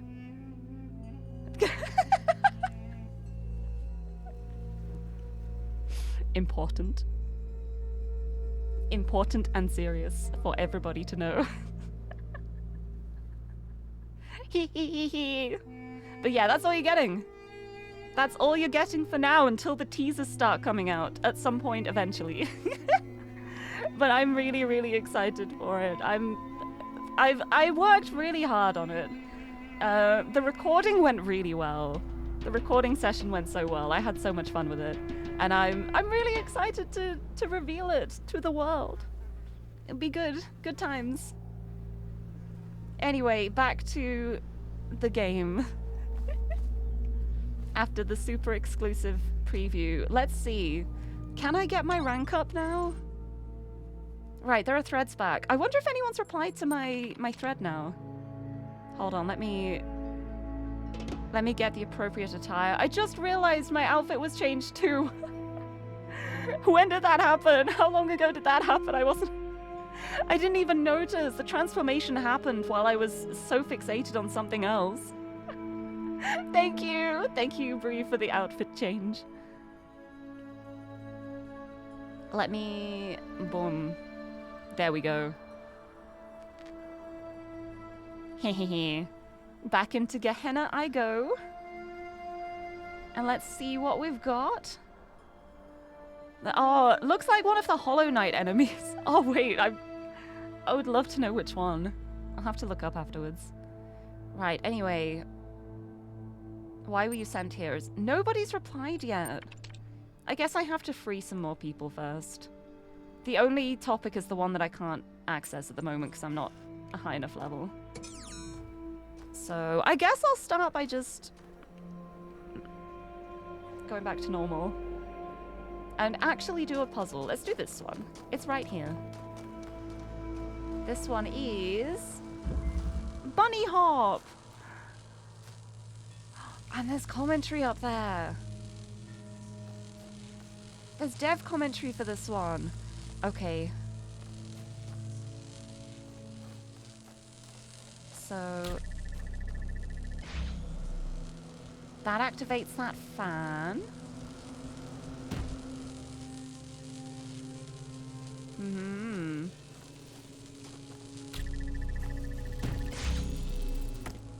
Ah-ha-ha.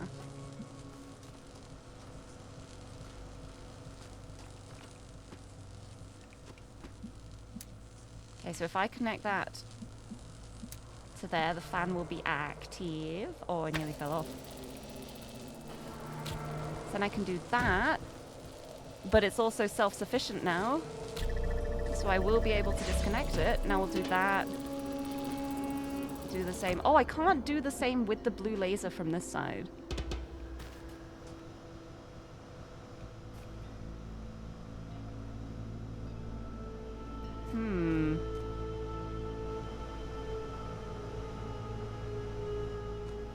So the blue laser one's a little trickier, but I think I have an idea. And it's like, because it's in like a line, right? So if I just do that and then put it on top of the cube, then that'll do that, but it's self-sustaining again.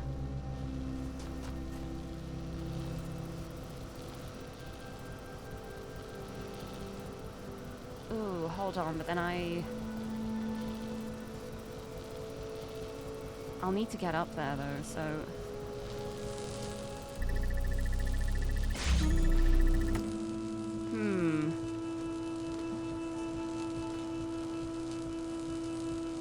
What's going on up there?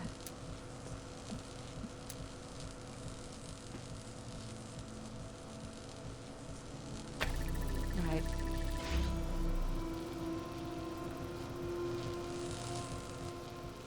Like doing that. That doesn't work because I can't like redo that now. Oh. That's not what I meant to do. But okay.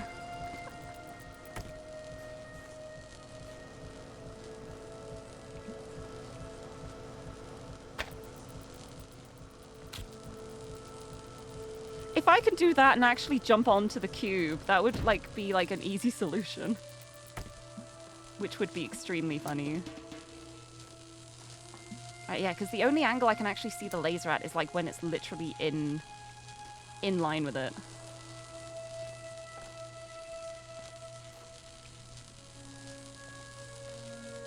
So yeah, this is the only way I can get the blue one up. But then the problem is once it's up, I can't... Oh, I guess like I can do that to get myself up. And then take the connector off. Ah ha ha ha. Ho ho ho ho. Okay, ideas.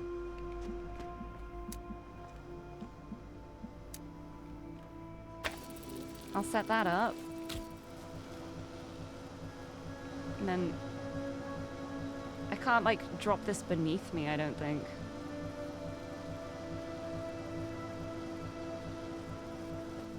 Because ideally, I'd then want to set this up so that I can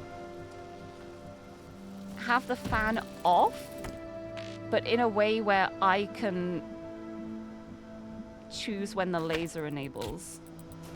I guess just like...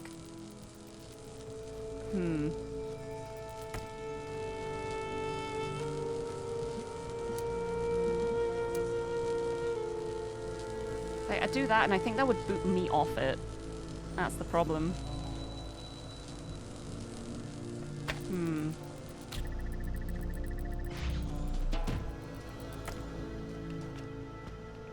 that's the thing here, like, I can connect this up when I'm using that. Like, when I had the other cube to block that off to start with, it gave me a little bit of time that I could have used to, like, jump up on it. But now that I've got the blue one boosted up, if I take that one away, that one's the trickiest one to do because I had to, like, go up on the fan to reach to take the connector off it after I'd boosted it, so... Oh, what if I put it... That doesn't work, wow. That's not high enough to block it, it has to be, like, on the fan.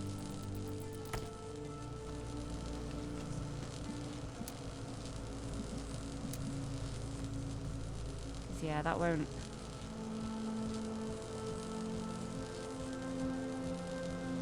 connect like this. Because, yeah, I'm not high enough to jump onto that one. I can't drop the cube beneath me. Oh, hold on. Unless, like, if I do that... No, I wouldn't be able to go high enough.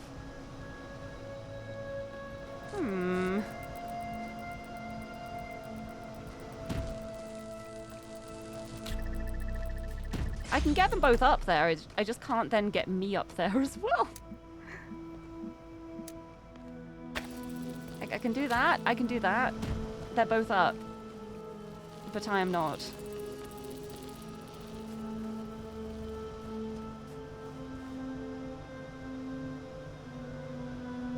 And I need to get up, somehow. Which is why I'm like, I think I need to be on the cube before the thing... before the fan triggers. And the only way I can think to do that is with the red one. Like, I don't think I can do that with the blue. Because the only way I can boost the blue up is by having the connector on it.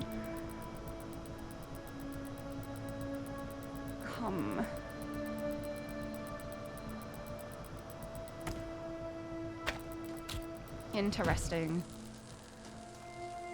Also, Empty, hello! Welcome, welcome! Happy Tuesday! How's it going? Welcome to Talos Tuesday featuring lasers. Laser puzzles. Oh, it's so awkward. The angles. I just need to, like, get up there. Oh, I just knocked that one down. That was not it. So now, as soon as I put that down... Yeah, that's gone. Right.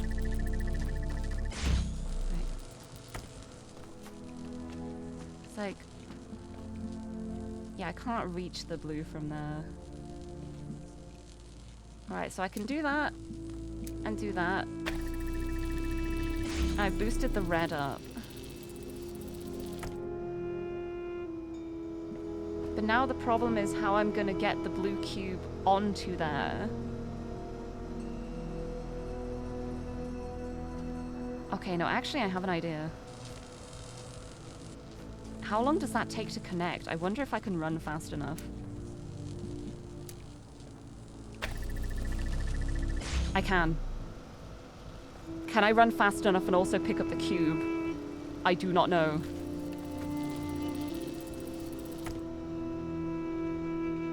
Time to figure out. Okay, that's back down again. Oh, I missed. I missed. I jumped too slow. I think I would be able to do it though. Possibly. Break that connection, bring that back down. Fabulous. No, I wasn't fast enough. Picking up the cube as well as the hard part.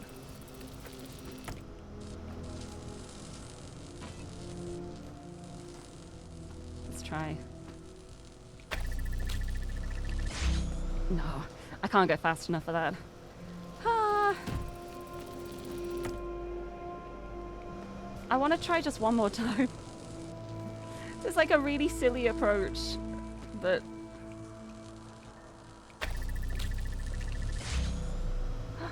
No, it didn't work.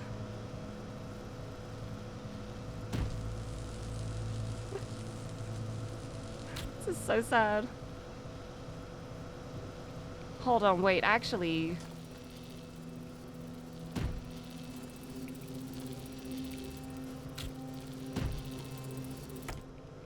maybe the silliest idea.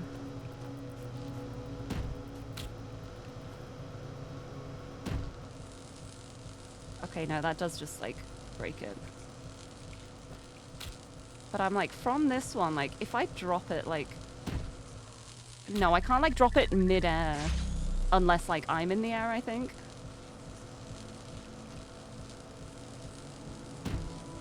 So I'm like...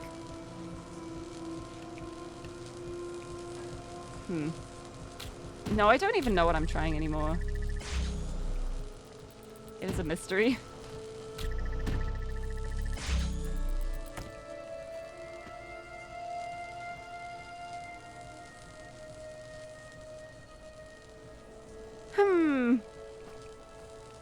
One more try.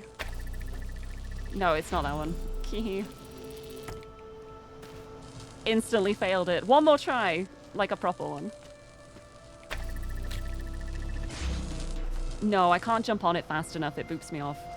Okay, well that's good to know at least. Alright, so that one's been boosted successfully. The only problem is the only way to boost the blue one involves the connector being like right on top of it.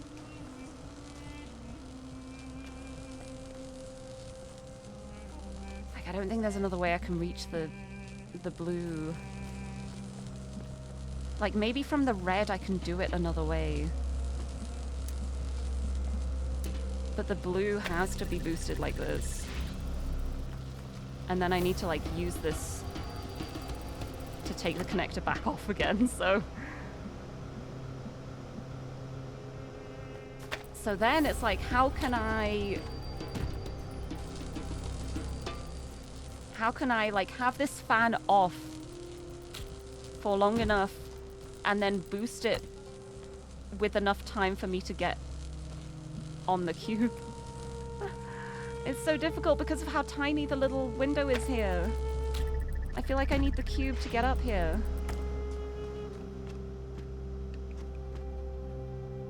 But then, like, as I place that down...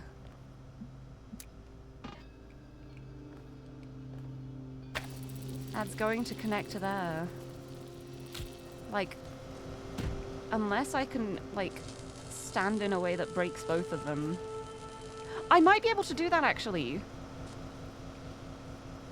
Whoa, wow, I don't know what I did with the box there. I might be able to stand in a way that would, like, break the path of both of the lasers if I had it, like, not that far.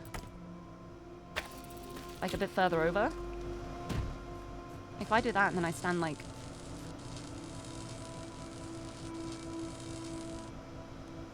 it's not quite. It's not quite enough, okay.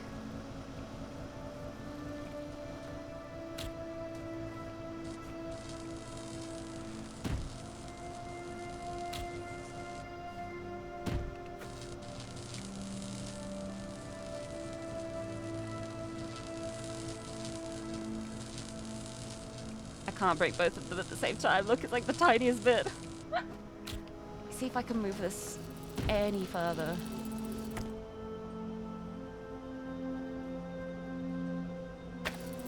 That's like the closest I can get it.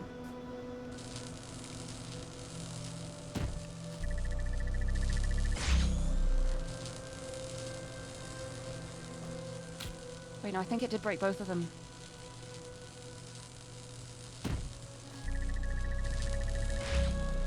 It went off for a second then.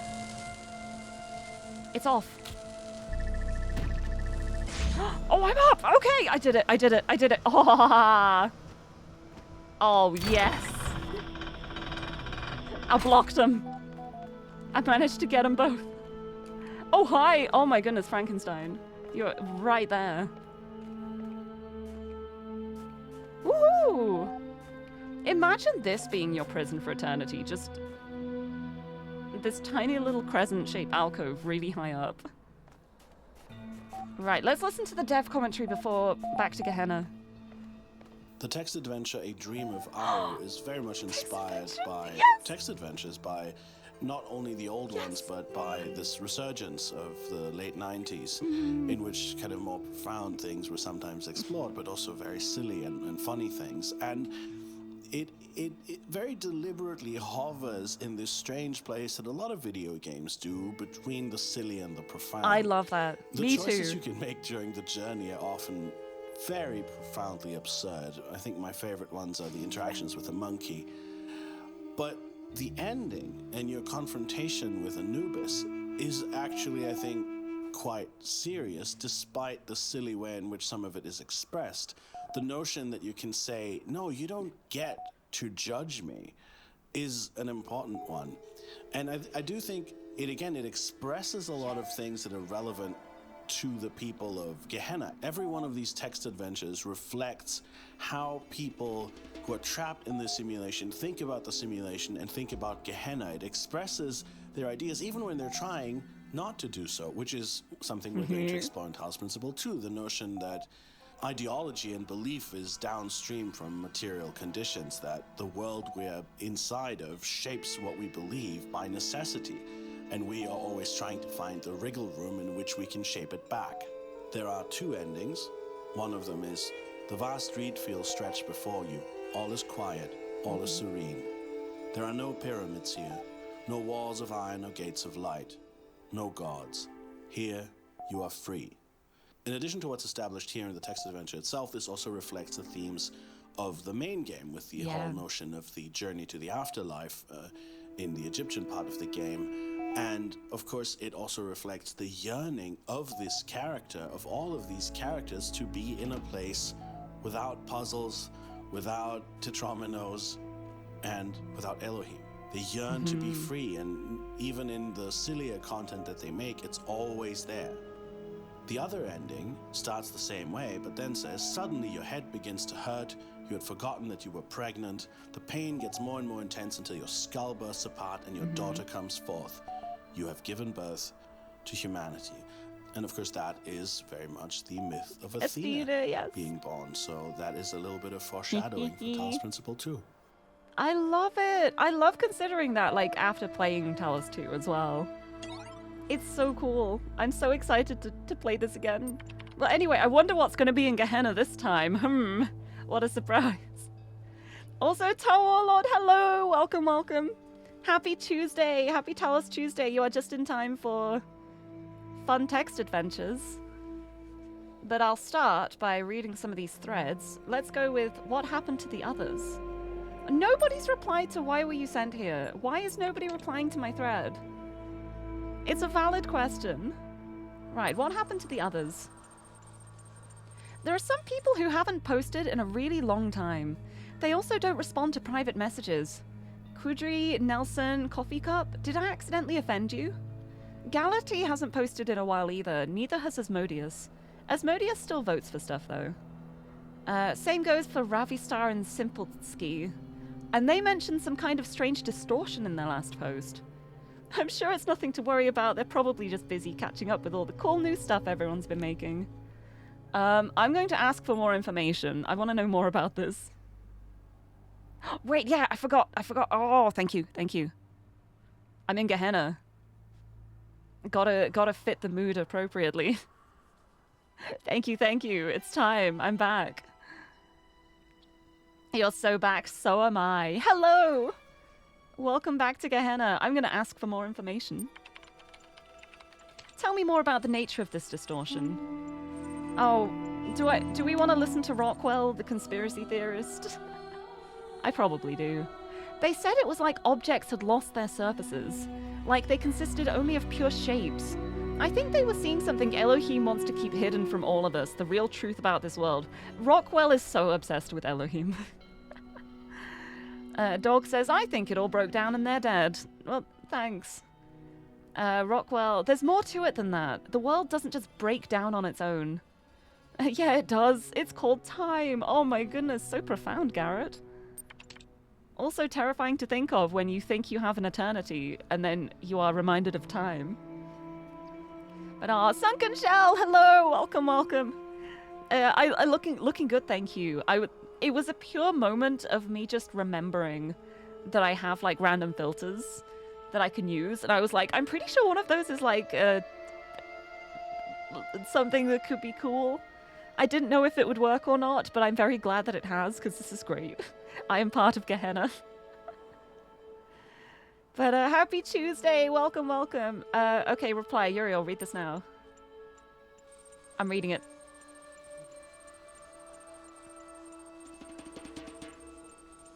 I'm reading. It's in response to the reading things now on. Okay, yeah, I read some of this. Yeah, because I replied here saying, I assure you I'm every bit as corporeal as everyone else. I'll start from here because I don't remember how much I did. No, I did here. Oh, here it was. There it was. I think it was the orc message where it ended before. And now there's new replies. Also, Zaha took off. Hello. Damn, is it the remasterish one? It is. I'm playing Talos Principle Reawakened. The fully like the full remake of the game. It's still the same game, but it's been fully remade in a different engine, and it's been so nice to revisit and experience again. It's very the first puzzle is figuring out the graphic settings in a way that won't make everything lag, I will say that much. But it's been incredible. It is so nice. It is so lovely. I've been having such a great time with it. Also, Madge, hello! Thank you so much. I hope you also have a great evening. Thank you for stopping in. Yeah, how is it? So, like, the same as Talos 2. Yeah, it's Unreal Engine like Talos 2 was. And, like, they look like a series now as well. It's been really nice seeing how pretty everything is. And they've added some stuff too. Like, they've added some quality of life features, which have been an absolute godsend for the rewind tools especially. And they've also added like a bunch of dev commentary, and there's a new DLC with it as well, which is like a prequel DLC, which I haven't played yet. I'm waiting until after I've replayed Gehenna again to do that. But I'm very excited to check that out, because that's going to be all new. And apparently the puzzles are really hard, and that's what I love. In the words of Yakut from Talos 2, yay, harder puzzles. It's me. That's exactly my voice. It was spot on when he was mocking me. But yeah, I love this series so much. I love this game specifically so much as well. And it's just been such a joy to play it again. Because it's been 4 years since I played it for the first time. I was a little late onto the bandwagon. But because of it being 4 years, my short-term memory is really bad. I've forgotten how to solve everything, so it's like I've got new puzzles again. And it's been so fun redoing stuff. Like, the bits I've been remembering, the bits that I hadn't remembered, and I'm like, oh, I forgot about this. It's so good. It's really, really good. But it's so worth it. It is really, really worth it. But yeah, it's been so nice replaying again. I love this game with all my heart. Anyway, let's see what the new replies are. Kaiju. I can't confirm most of what Uriel says, but I can say for sure that I am no longer imprisoned. In fact, there are quite a few of us out here now. Mr. Mulsper says, who exactly is with you? We're trying to gather exactly what's going on. I can see Sam, Garrett, Belial, and Frankenstein. That's Frankenstein, thank you. You spell it right, Kaiju, thank you. And Sam says imprisonment equals false. Ascension equals false. Yeah, you're out now, but you haven't ascended. But yeah, that's the people I've saved so far. Right. Oh. New Jefferson Goldboom.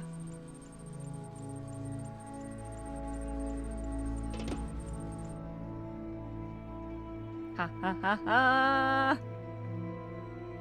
New Jefferson Goldboom, The Adventures of Jefferson Goldboom in the 9th Dimension, episode 126.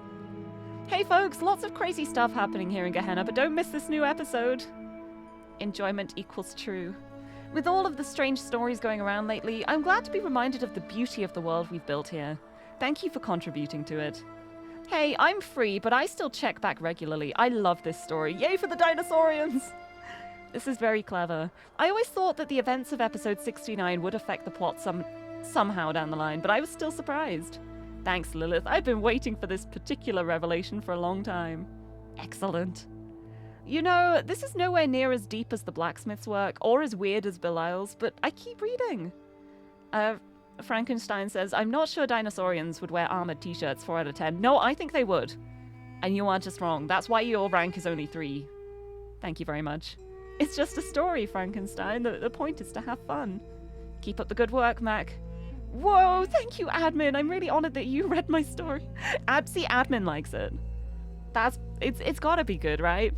Also, Bisky Chama, hello. Hello, welcome. Happy Tuesday. You are just in time for episode 126 of The Adventures of Jefferson Goldblum in the Ninth Dimension. I hope you're ready for this. This is true art. This is the most beautiful thing you can imagine, and I am so excited. Here we go. The Adventures of Jefferson Goldblum in Human World. Episode 126. Reality blurred. Tiny blue symbols floated through the air. Voices echoed in the distance. Then a vast landscape rose up before them. Thousands of towers, one next to the other, reaching into the sky, disappearing in the clouds. Each tower was covered in feathers of a different color, fluttering in the transdimensional wind. Oh my, Ginny HD whispered in awe. Jefferson could not speak. He was too overwhelmed by the beauty of the ninth dimension. He grabbed his guitar and improvised a new solo to express his emotions. Who could have built these amazing structures? Ginny asked. There is only one possibility. Remember our paleo-DNA research back at the Institute? You can't mean... But it makes sense. Of course. Yes, look at the size of the buildings. Who else would need so much space? So it is. The dinosaurians. As if summoned by Ginny's words, a group of raptors on motorcycles roared up the road towards them. They wore bandanas on their heads and armored t-shirts on their bodies. Friends, Jefferson said, we have come from the human world to help you. We are not your enemies. But the raptors did not seem to understand him. They got off their motorcycles with rusty pipes in their hands, their eyes glowing like lasers. This situation could quickly become dangerous. Then Ginny had an idea. Jefferson, play the ninth chord. But that was how this dimension was created. Playing it here could destroy the universe. No, Jefferson, I calculated it. Please trust me. I know you haven't seen me in years, and you may be afraid that the evil Dr. Elion has corrupted me, but you know my brain. They were coming closer now, and in their glowing eyes, Jefferson detected great intelligence, but also great anger. They clearly believed they were defending their home from invaders. And though Jefferson was the greatest warrior in history, he was reluctant to fight. Violence, he had been taught, was the first refuge of the incompetent. I trust you, he said. She held his hand.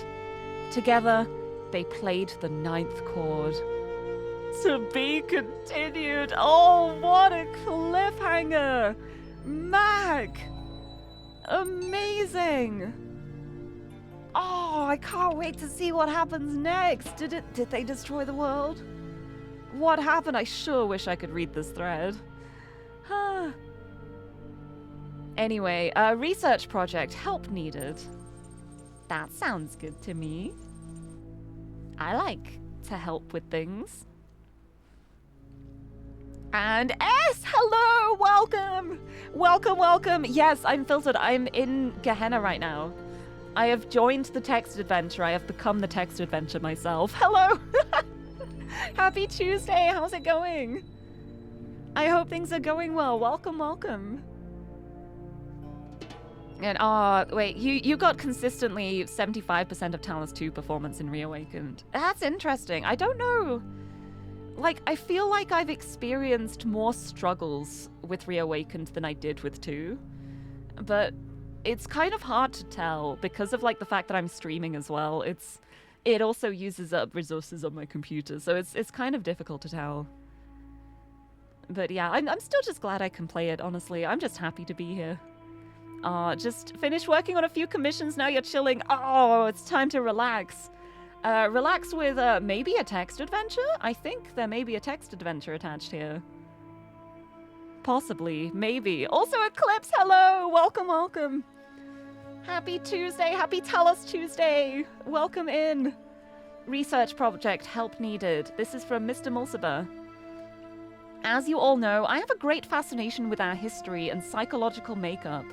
As part of my ongoing program to document my findings, I'm seeking volunteers to take part in a brief interactive research initiative.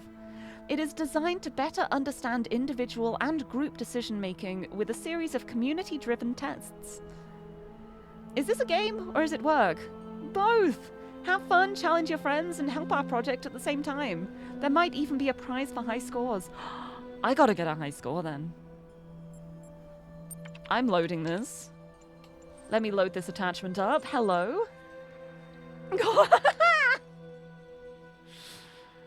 Of course, PD. Welcome to Prisoner's Dilemma. Would you like to play a game? Let's check the instructions. Who knows what the Prisoner's Dilemma is? Prisoner's Dilemma is an ancient game with many variations, referenced frequently in the library archive.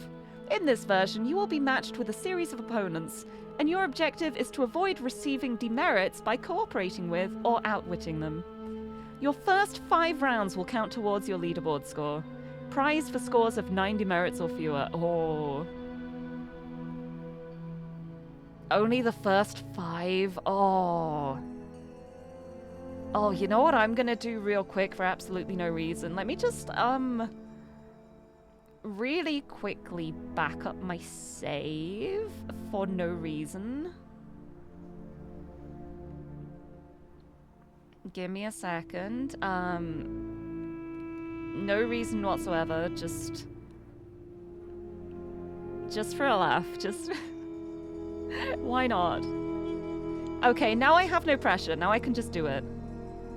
Right, let's do it! Prisoner's Dilemma. I'm really bad with these, because I'm no good at, like, guessing what other people will do. Right, here we go. Kaiju says, good luck, have fun. Thanks, you too. Prepare for ponage. Or are you real? I'm just gonna go thanks, you too. Oh, you have my gratitude, and I bid you good fortune and kind. Smiley face. Loading 1 match round, done. In this single match, you will choose whether to cooperate with or to betray your opponent. Your decisions will then be revealed, and demerits assigned according to the following functions. Both players betray one another, 2 demerits each. A cooperative player is betrayed by the other, cooperator receives 3 demerits. Or both players cooperate, both receive 1 demerit. So the thing here is, if you just betray every single time, then if nobody else cooperates, you are guaranteed to not get the 9 or less. If you cooperate every time, it's possible that you will just get 3 demerits within the first 3 rounds if they choose betray. I think it depends on the people. I think Kaiju was very nice and did post a smiley face. Do I trust them? I think I want to cooperate.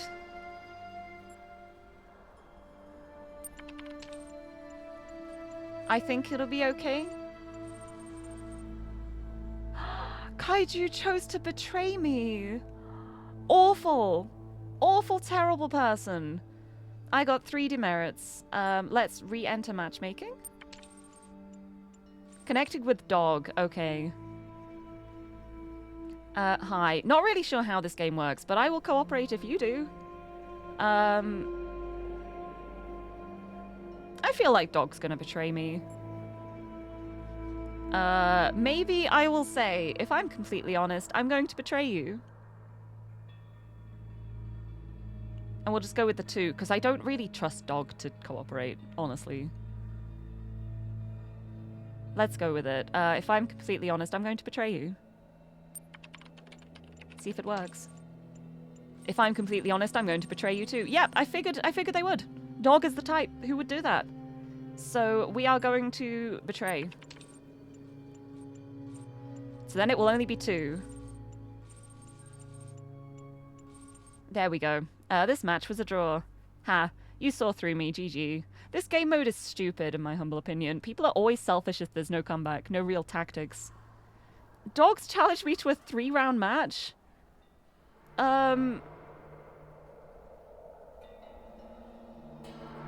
Maybe I can talk to them. It's like 1, 2, 3, 4, 5...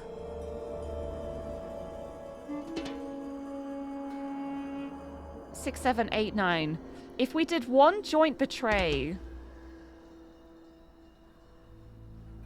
and then they decided to cooperate twice, then I could win. But otherwise, I'm not going to win this. So, I mean, I'll load it anyway, sure. Cool. Now, look, if we work together on this, we can both climb the leaderboards together. As a gesture of good faith, I am really going to cooperate with you this time. It's not goodwill, it's self-interest. Feel free to betray me if you really want to, but I suggest we cut your losses and move forward, because I can't very well continue to cooperate with someone who behaves unreasonably, and then we both lose in the long run. You know what? I'm gonna go with the cooperate. I'm actually gonna try it. I've got a feeling, like, what if cooperate, betray on the last one? So, because then I feel like Dog might do the 2 cooperates and a betray as well. I think they'd be the type. They'd be like, okay, I've done the 2 cooperates for the 3 rounds. They trust me now. Now's time to whack the betray out. That's my current line of reasoning. It might not work, but I'm gonna try it. We cooperating? We cooperating, yeah. And that is how easy this game can be. All we have to do now is keep the faith. Exactly. Wait, let me double check. Because it was 9 or fewer, so I can still get 9. I'm on 6 right now, and there's 2 rounds left. So yeah, I'm going to cooperate again. And hope that Dog also cooperates again. We're going to win this. Yep. There, good working with you. Keep it up. And now I'm going to be awful. Because if we betray, then we both get... if we both betray, then we both get 2. If Dog does cooperate again and I betray, I won't get any. But either way, I will win this round with 9 or less. So I'm pulling out the betray. But I think Dog will probably betray me as well. If Dog cooperates with me, then... sorry. I'm just sorry. I have to. The prisoner's dilemma. If I want to win, I've got to be terrible. So I'm going to do it. I'm going to betray. And now for the moment of truth. Yeah, we both chose to betray. Yep, I knew it. Yep, I chose to betray. Dog also chose to betray. We both get 2 demerits. But I got 9. The 9 or less? I got it. I will get a reward. So it still worked out. But yeah, it's exactly the same line of reasoning that I thought. It is completely what I thought. And so it goes. Once the game's up, there's not much to gain by continuing to cooperate, is there? See ya. Got 4 demerits. Opponent received 4 demerits. Match was a draw. If I think Dog's going co-op, betray, why cooperate on the 2nd round? Because there was still the chance that Dog would cooperate on the 3rd round. And I did... well, I guess I could have just done it on the 2nd round. That's very true. But I don't know. I could have possibly gotten more points if I'd betrayed on the 2nd. But I wanted to at least keep it going for a little bit just because I feel bad betraying. That would have been the optimal plan to, like, fully squeeze as many points as possible out. but I felt like a worse person. And this way, maybe dog will get more points as well. So it's not like a... It would have been much worse for dog. And I knew I could still win with the 9 by doing it the way I did. So I did it for dog's sake, mostly. So dog didn't get the losing 5 points. I've now played enough rounds to qualify for the leaderboards. Let's check it out. Yeah, look at that. See, if I'd betrayed dog in the second round, dog would not be... Would not have gotten the 9. They would have gotten more. And they would have fully dropped. Your score 9th. You are in 2nd position. Congratulations for performing above average in this program. Your profile status has increased from 5 to 6. You can now access advanced functionality, including use of the restore command. I see. Yeah, it makes sense if you considered an option of dog cooperating all times. Yeah, that was like the thing.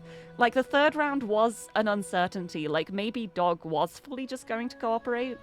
Like I didn't think they would, but it was like a non-nil chance of it. But yeah, doing that felt like a good thing though, because we still both got 9. We got 9, so it worked out. Whereas if I had betrayed dog on the second round, dog would have 11. And it would have gone so much worse. So I did it to help both of us. I planned it. The way I can betray without betraying too much. I'm very glad to see that Kaiju did terribly, though. Just after the first instant betrayal, it's like, nobody trusts you. Nobody trusts you anymore. But anyway, 2nd position, I will take that, because I'm just happy to be rank 6 now. So that means I can actually read this thread. Finally, an historic occasion. I can read it. Some time ago, I relinquished my privileges to a new generation of moderators. To help ease that transition, I have publicly preserved the minutes of that meeting here, available to our more esteemed members. The mod minutes, let's read it. As you know, Gehenna is still young, yet I grow old. Today, it gives me great pleasure to hand over my moderator privileges to Borg, Mr. Mulciber, and Spider. Thank you, admin. We are all indebted to you for building us this home. We know you will never be far away. Hear, hear. I wonder when Orc was added then. The first order of business is to introduce the new status system. We are an inclusive society driven by our users, not our leaders. But it is a shame to allow a few very loud, highly unconstructive voices to dominate the conversation. The status and ranking system allows you to upvote the content that you value, and lowers the visibility of users with low standings. Relief equals true. I agree. Good feature. Much requested. Knave. Much happy. Very, yeah, great. Comment is below the status threshold for this thread. What did they say? We'll be working on ironing out the kinks over the next few run cycles. We have also updated the Gehenna user agreement. Full details can be found in the usual place, but the gist is, please don't behave indecorously. Point out an Easter egg. Yes! Feel free to point out Easter eggs in this one. Anytime there's an Easter egg, you are welcome to point those out.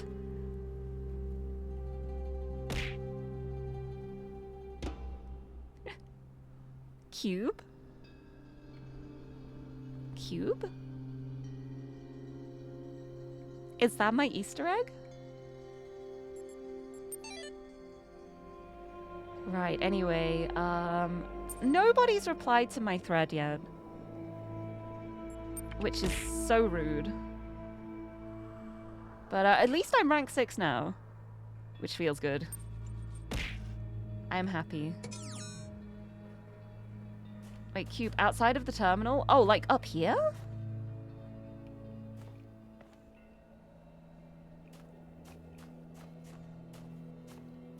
Is there cube? Well, there are cubes. There's these cubes.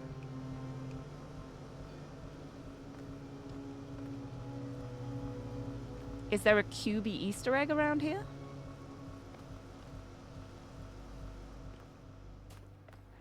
Yeah, thank you for dropping things on me.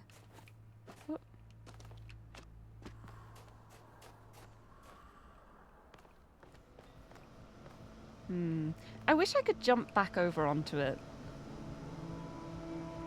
Like, I possibly would be able to, but it won't let me... Oh, no! Oh, no, I still get the feet! I still got the feet. I have a cube up here.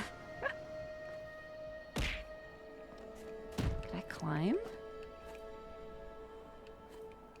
Can I get up here? Can I get up here? Can I get up and around? That thing's up. There's like a little ledge that seems like it's walkable. Not sure how to get onto it. And like, I guess like... Whoop. I just dropped that right in the middle.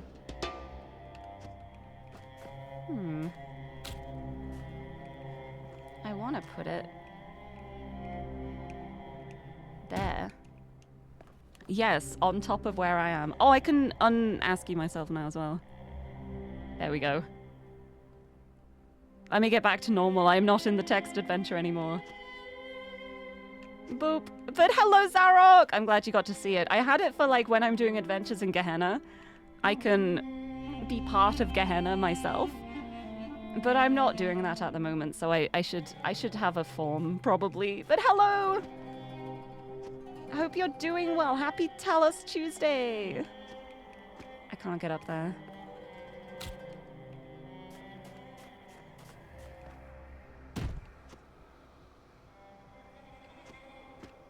Right, is there like an Easter egg to be found around here? Or is it just me taking the cube?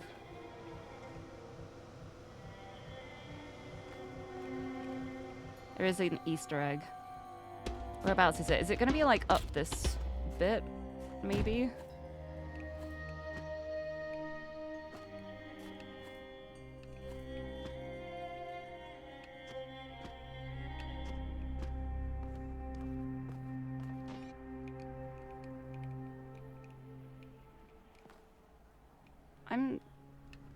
That's an interesting place to stick a jump spot.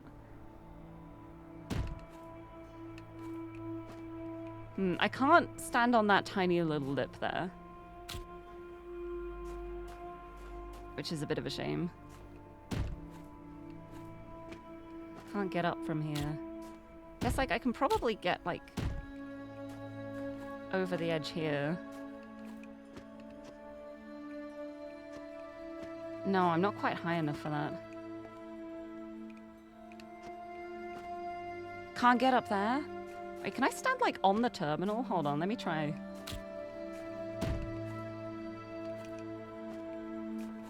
I want to see if I can stand on the terminal. I think it's making me... No, stop. Stop. They heard you, thank you. Yeah, the terminal makes me slide off. Okay.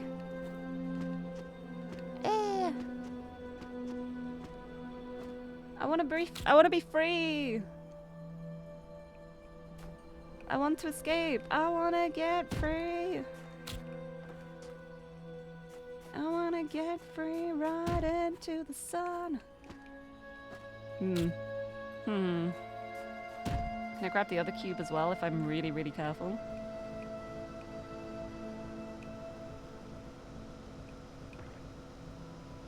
Okay, I can jump to it, but I can't reach it. Okay.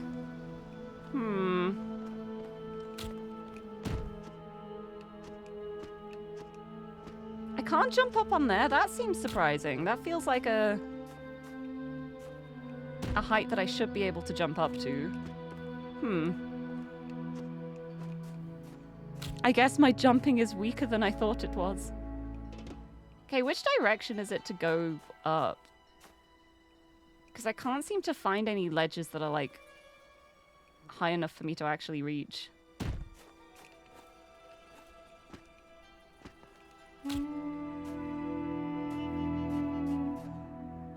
Not up? Ooh. Across?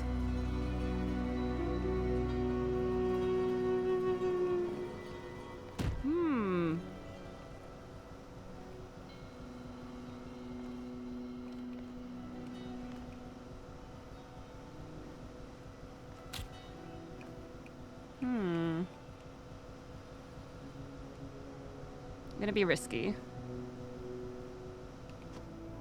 Oh,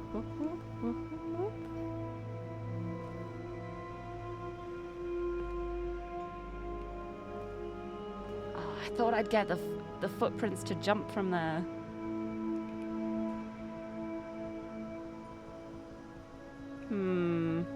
Gonna try things for science. Will that give me footsteps? Nope. What if it's further along, like here? Will that give me footsteps? Nope. At least I know I have the rewind tool now, which might help. That give me footsteps? No. Get across? Can I get across the other way, maybe? Maybe the other way would be better.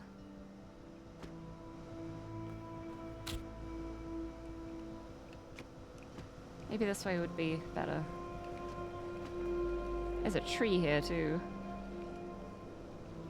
Oh, the tree's kind of in the way. Never mind. I'm so scared. I'm so scared. Should be jumpable. It should be. Oh, I fell in. Oh, okay. Okay, but oh my God! I won't harm you. Please come closer. Hi. I don't think I want to. This is not the game you're looking for. Hey. Hey. This looks familiar. Does it? Would you like a biscuit? Yes, I would. I don't like this game.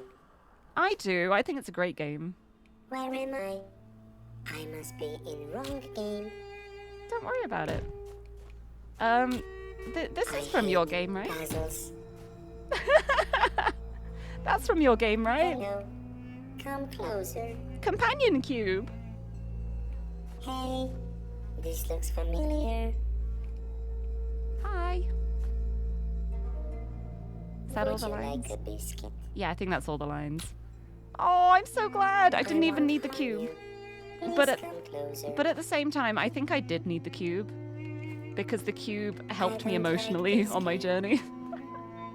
But oh, that's so good. I love that. I must be in wrong game. Also, I got a cube out now. Mine. Got it out the level. Step 1, success. I'm free with a cube. Right, what shall I do now? I've got like 10 minutes left until the end of the stream. I think... Oh, I'm gonna lose the cube when I reload. Which is a shame.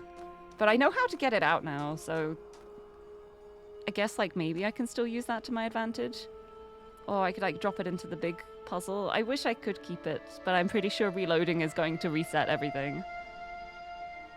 But at least I have this. And I'm gonna do another puzzle before I end. Maybe I will boot myself over on the fan and see what's over on the other side. Let's do this puzzle right here, maybe. This one is my destiny. Cube. Wish me well. I know Cube is here for me when I'm done, so I can do this. Here we go! There's 2! Oh my goodness, there's 2 purple doors here. Just to make sure you're not breaking anything in. It's this one! Oh, maybe I leave this one. Maybe I leave this one for when I don't have only 10 minutes left. I remember that one very fondly. But I don't remember how to solve it, so...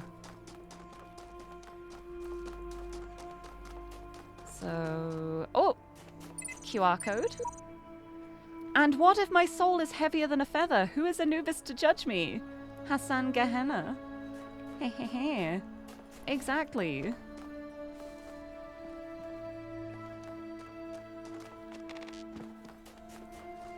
Right, let's check out this one. Static Vexor. Okay, let's do this. Right, we got a jammer, which is keeping this door open for now, and 2 connectors. And we are being watched over. Okay. Is there a connector on top of there? No. Oh, I don't like that.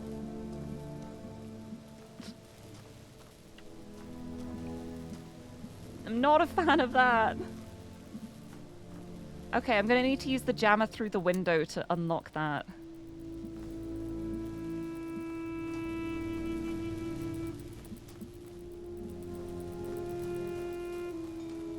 But then I can also use that to... So I'll connect that like that. And then connect this to here. To keep the door open.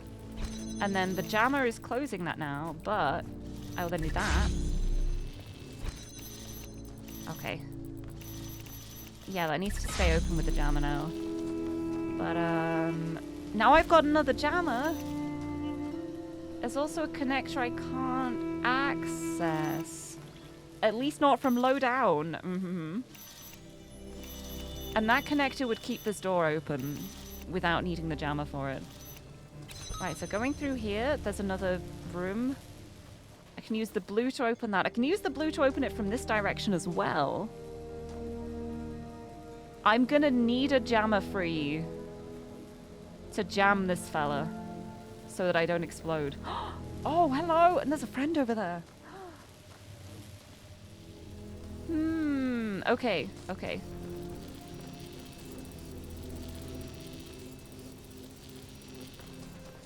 Alright, so what I'm going to do is I'm going to start by jamming this from the inside. And now I can set up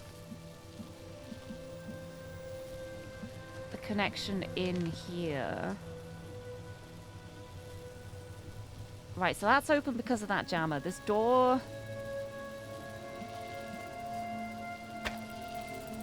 Move this over to here. So we can also power that up. It'll be like that. And then this one will be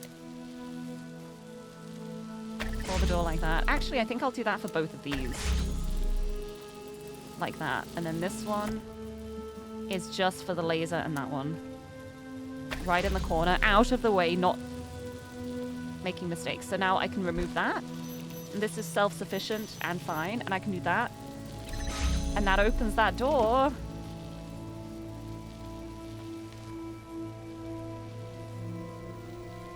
But I can't go there yet.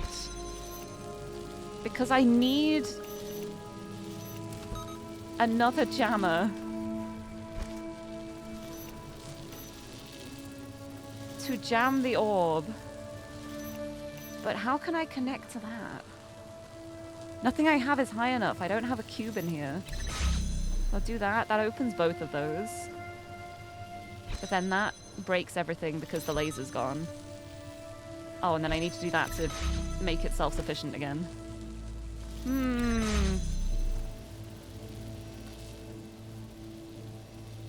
Not a fan. How do I free you?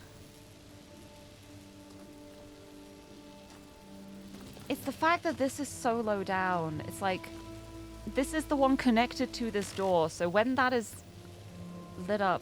Oh, there's a window in there. There's a window.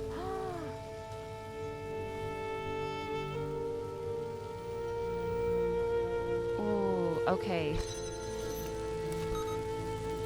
I have an idea for what I'm going to go for. Instead of having this one open, I'm going to kind of trap myself in at the moment. Because what I want to do is... Okay. I'll go through here. And now this one. If I can connect this to the blue through the window. I can also open this from this side. Like that. I just need to connect it to the blue laser, which I think, yes, I can do from like this angle. Like that. So now this is open, so I can use this jammer now. This is keeping this open, and that can also open the other door as well.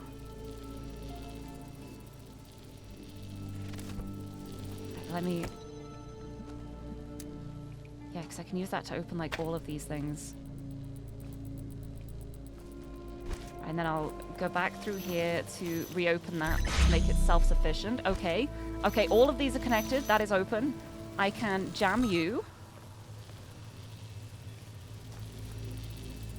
You are jammed now.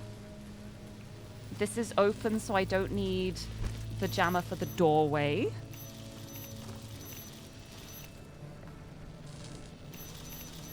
And get past this fella. Got my jammer to go through here. There's one more jammer, of course there is. Of course there is.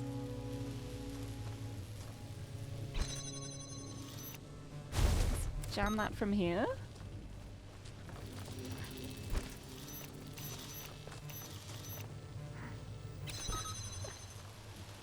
This is dangerous. It's okay, it's okay. Saved it.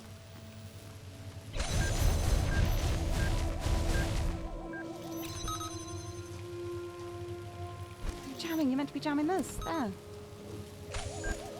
Okay, okay, I've got both of them through this side. I didn't even need the second jammer over here. I don't know why I did that, but now they're both here. I did it! Yay! Oh, I got so terrified then. That was so scary. Wait. Oh, hold on a second. I'm glad I have both of these jammers. I think I just helped myself get a star. Maybe. Maybe. Yep, I think I helped myself get a star eventually. Got a big jam. It becomes speed itself. That was me just zooming. Yeah, maybe it's a friendly death orb. I don't think so. Very much don't think so. But anyway, I've got both of these here now. I can't jam them until the red laser is connected. So I need a red laser from somewhere else to connect to that. And then I need to connect it in a way where I can then get back around to the jammers. So that's going to be fun when I get around to that, but that's not going to be this time because it's already 6 o'clock. And so what I'm going to do is, I'm going to have a quick look here. Just in case someone's replied to my thread.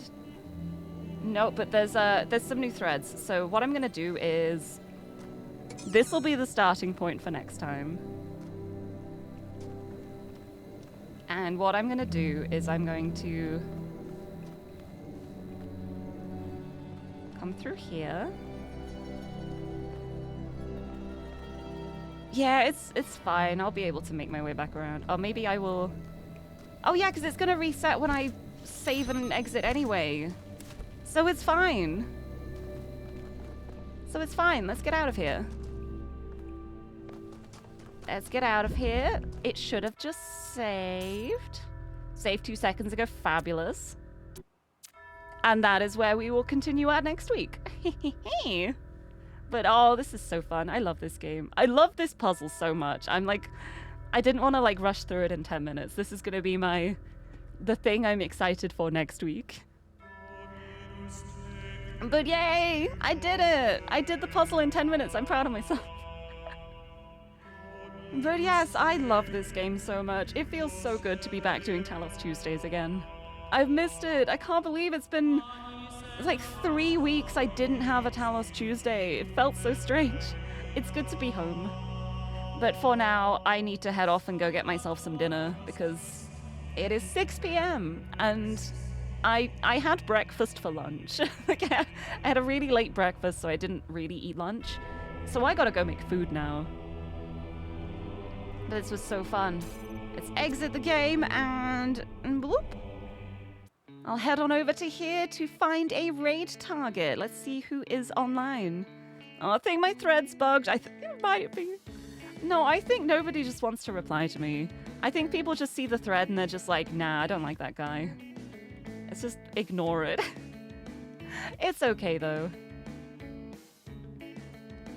Right, let's see. Who shall I raid? There are quite a few people I know online. Oh, there's so many people I know online. I have to make decisions now. Wait, hold on a second. Huh? Huh?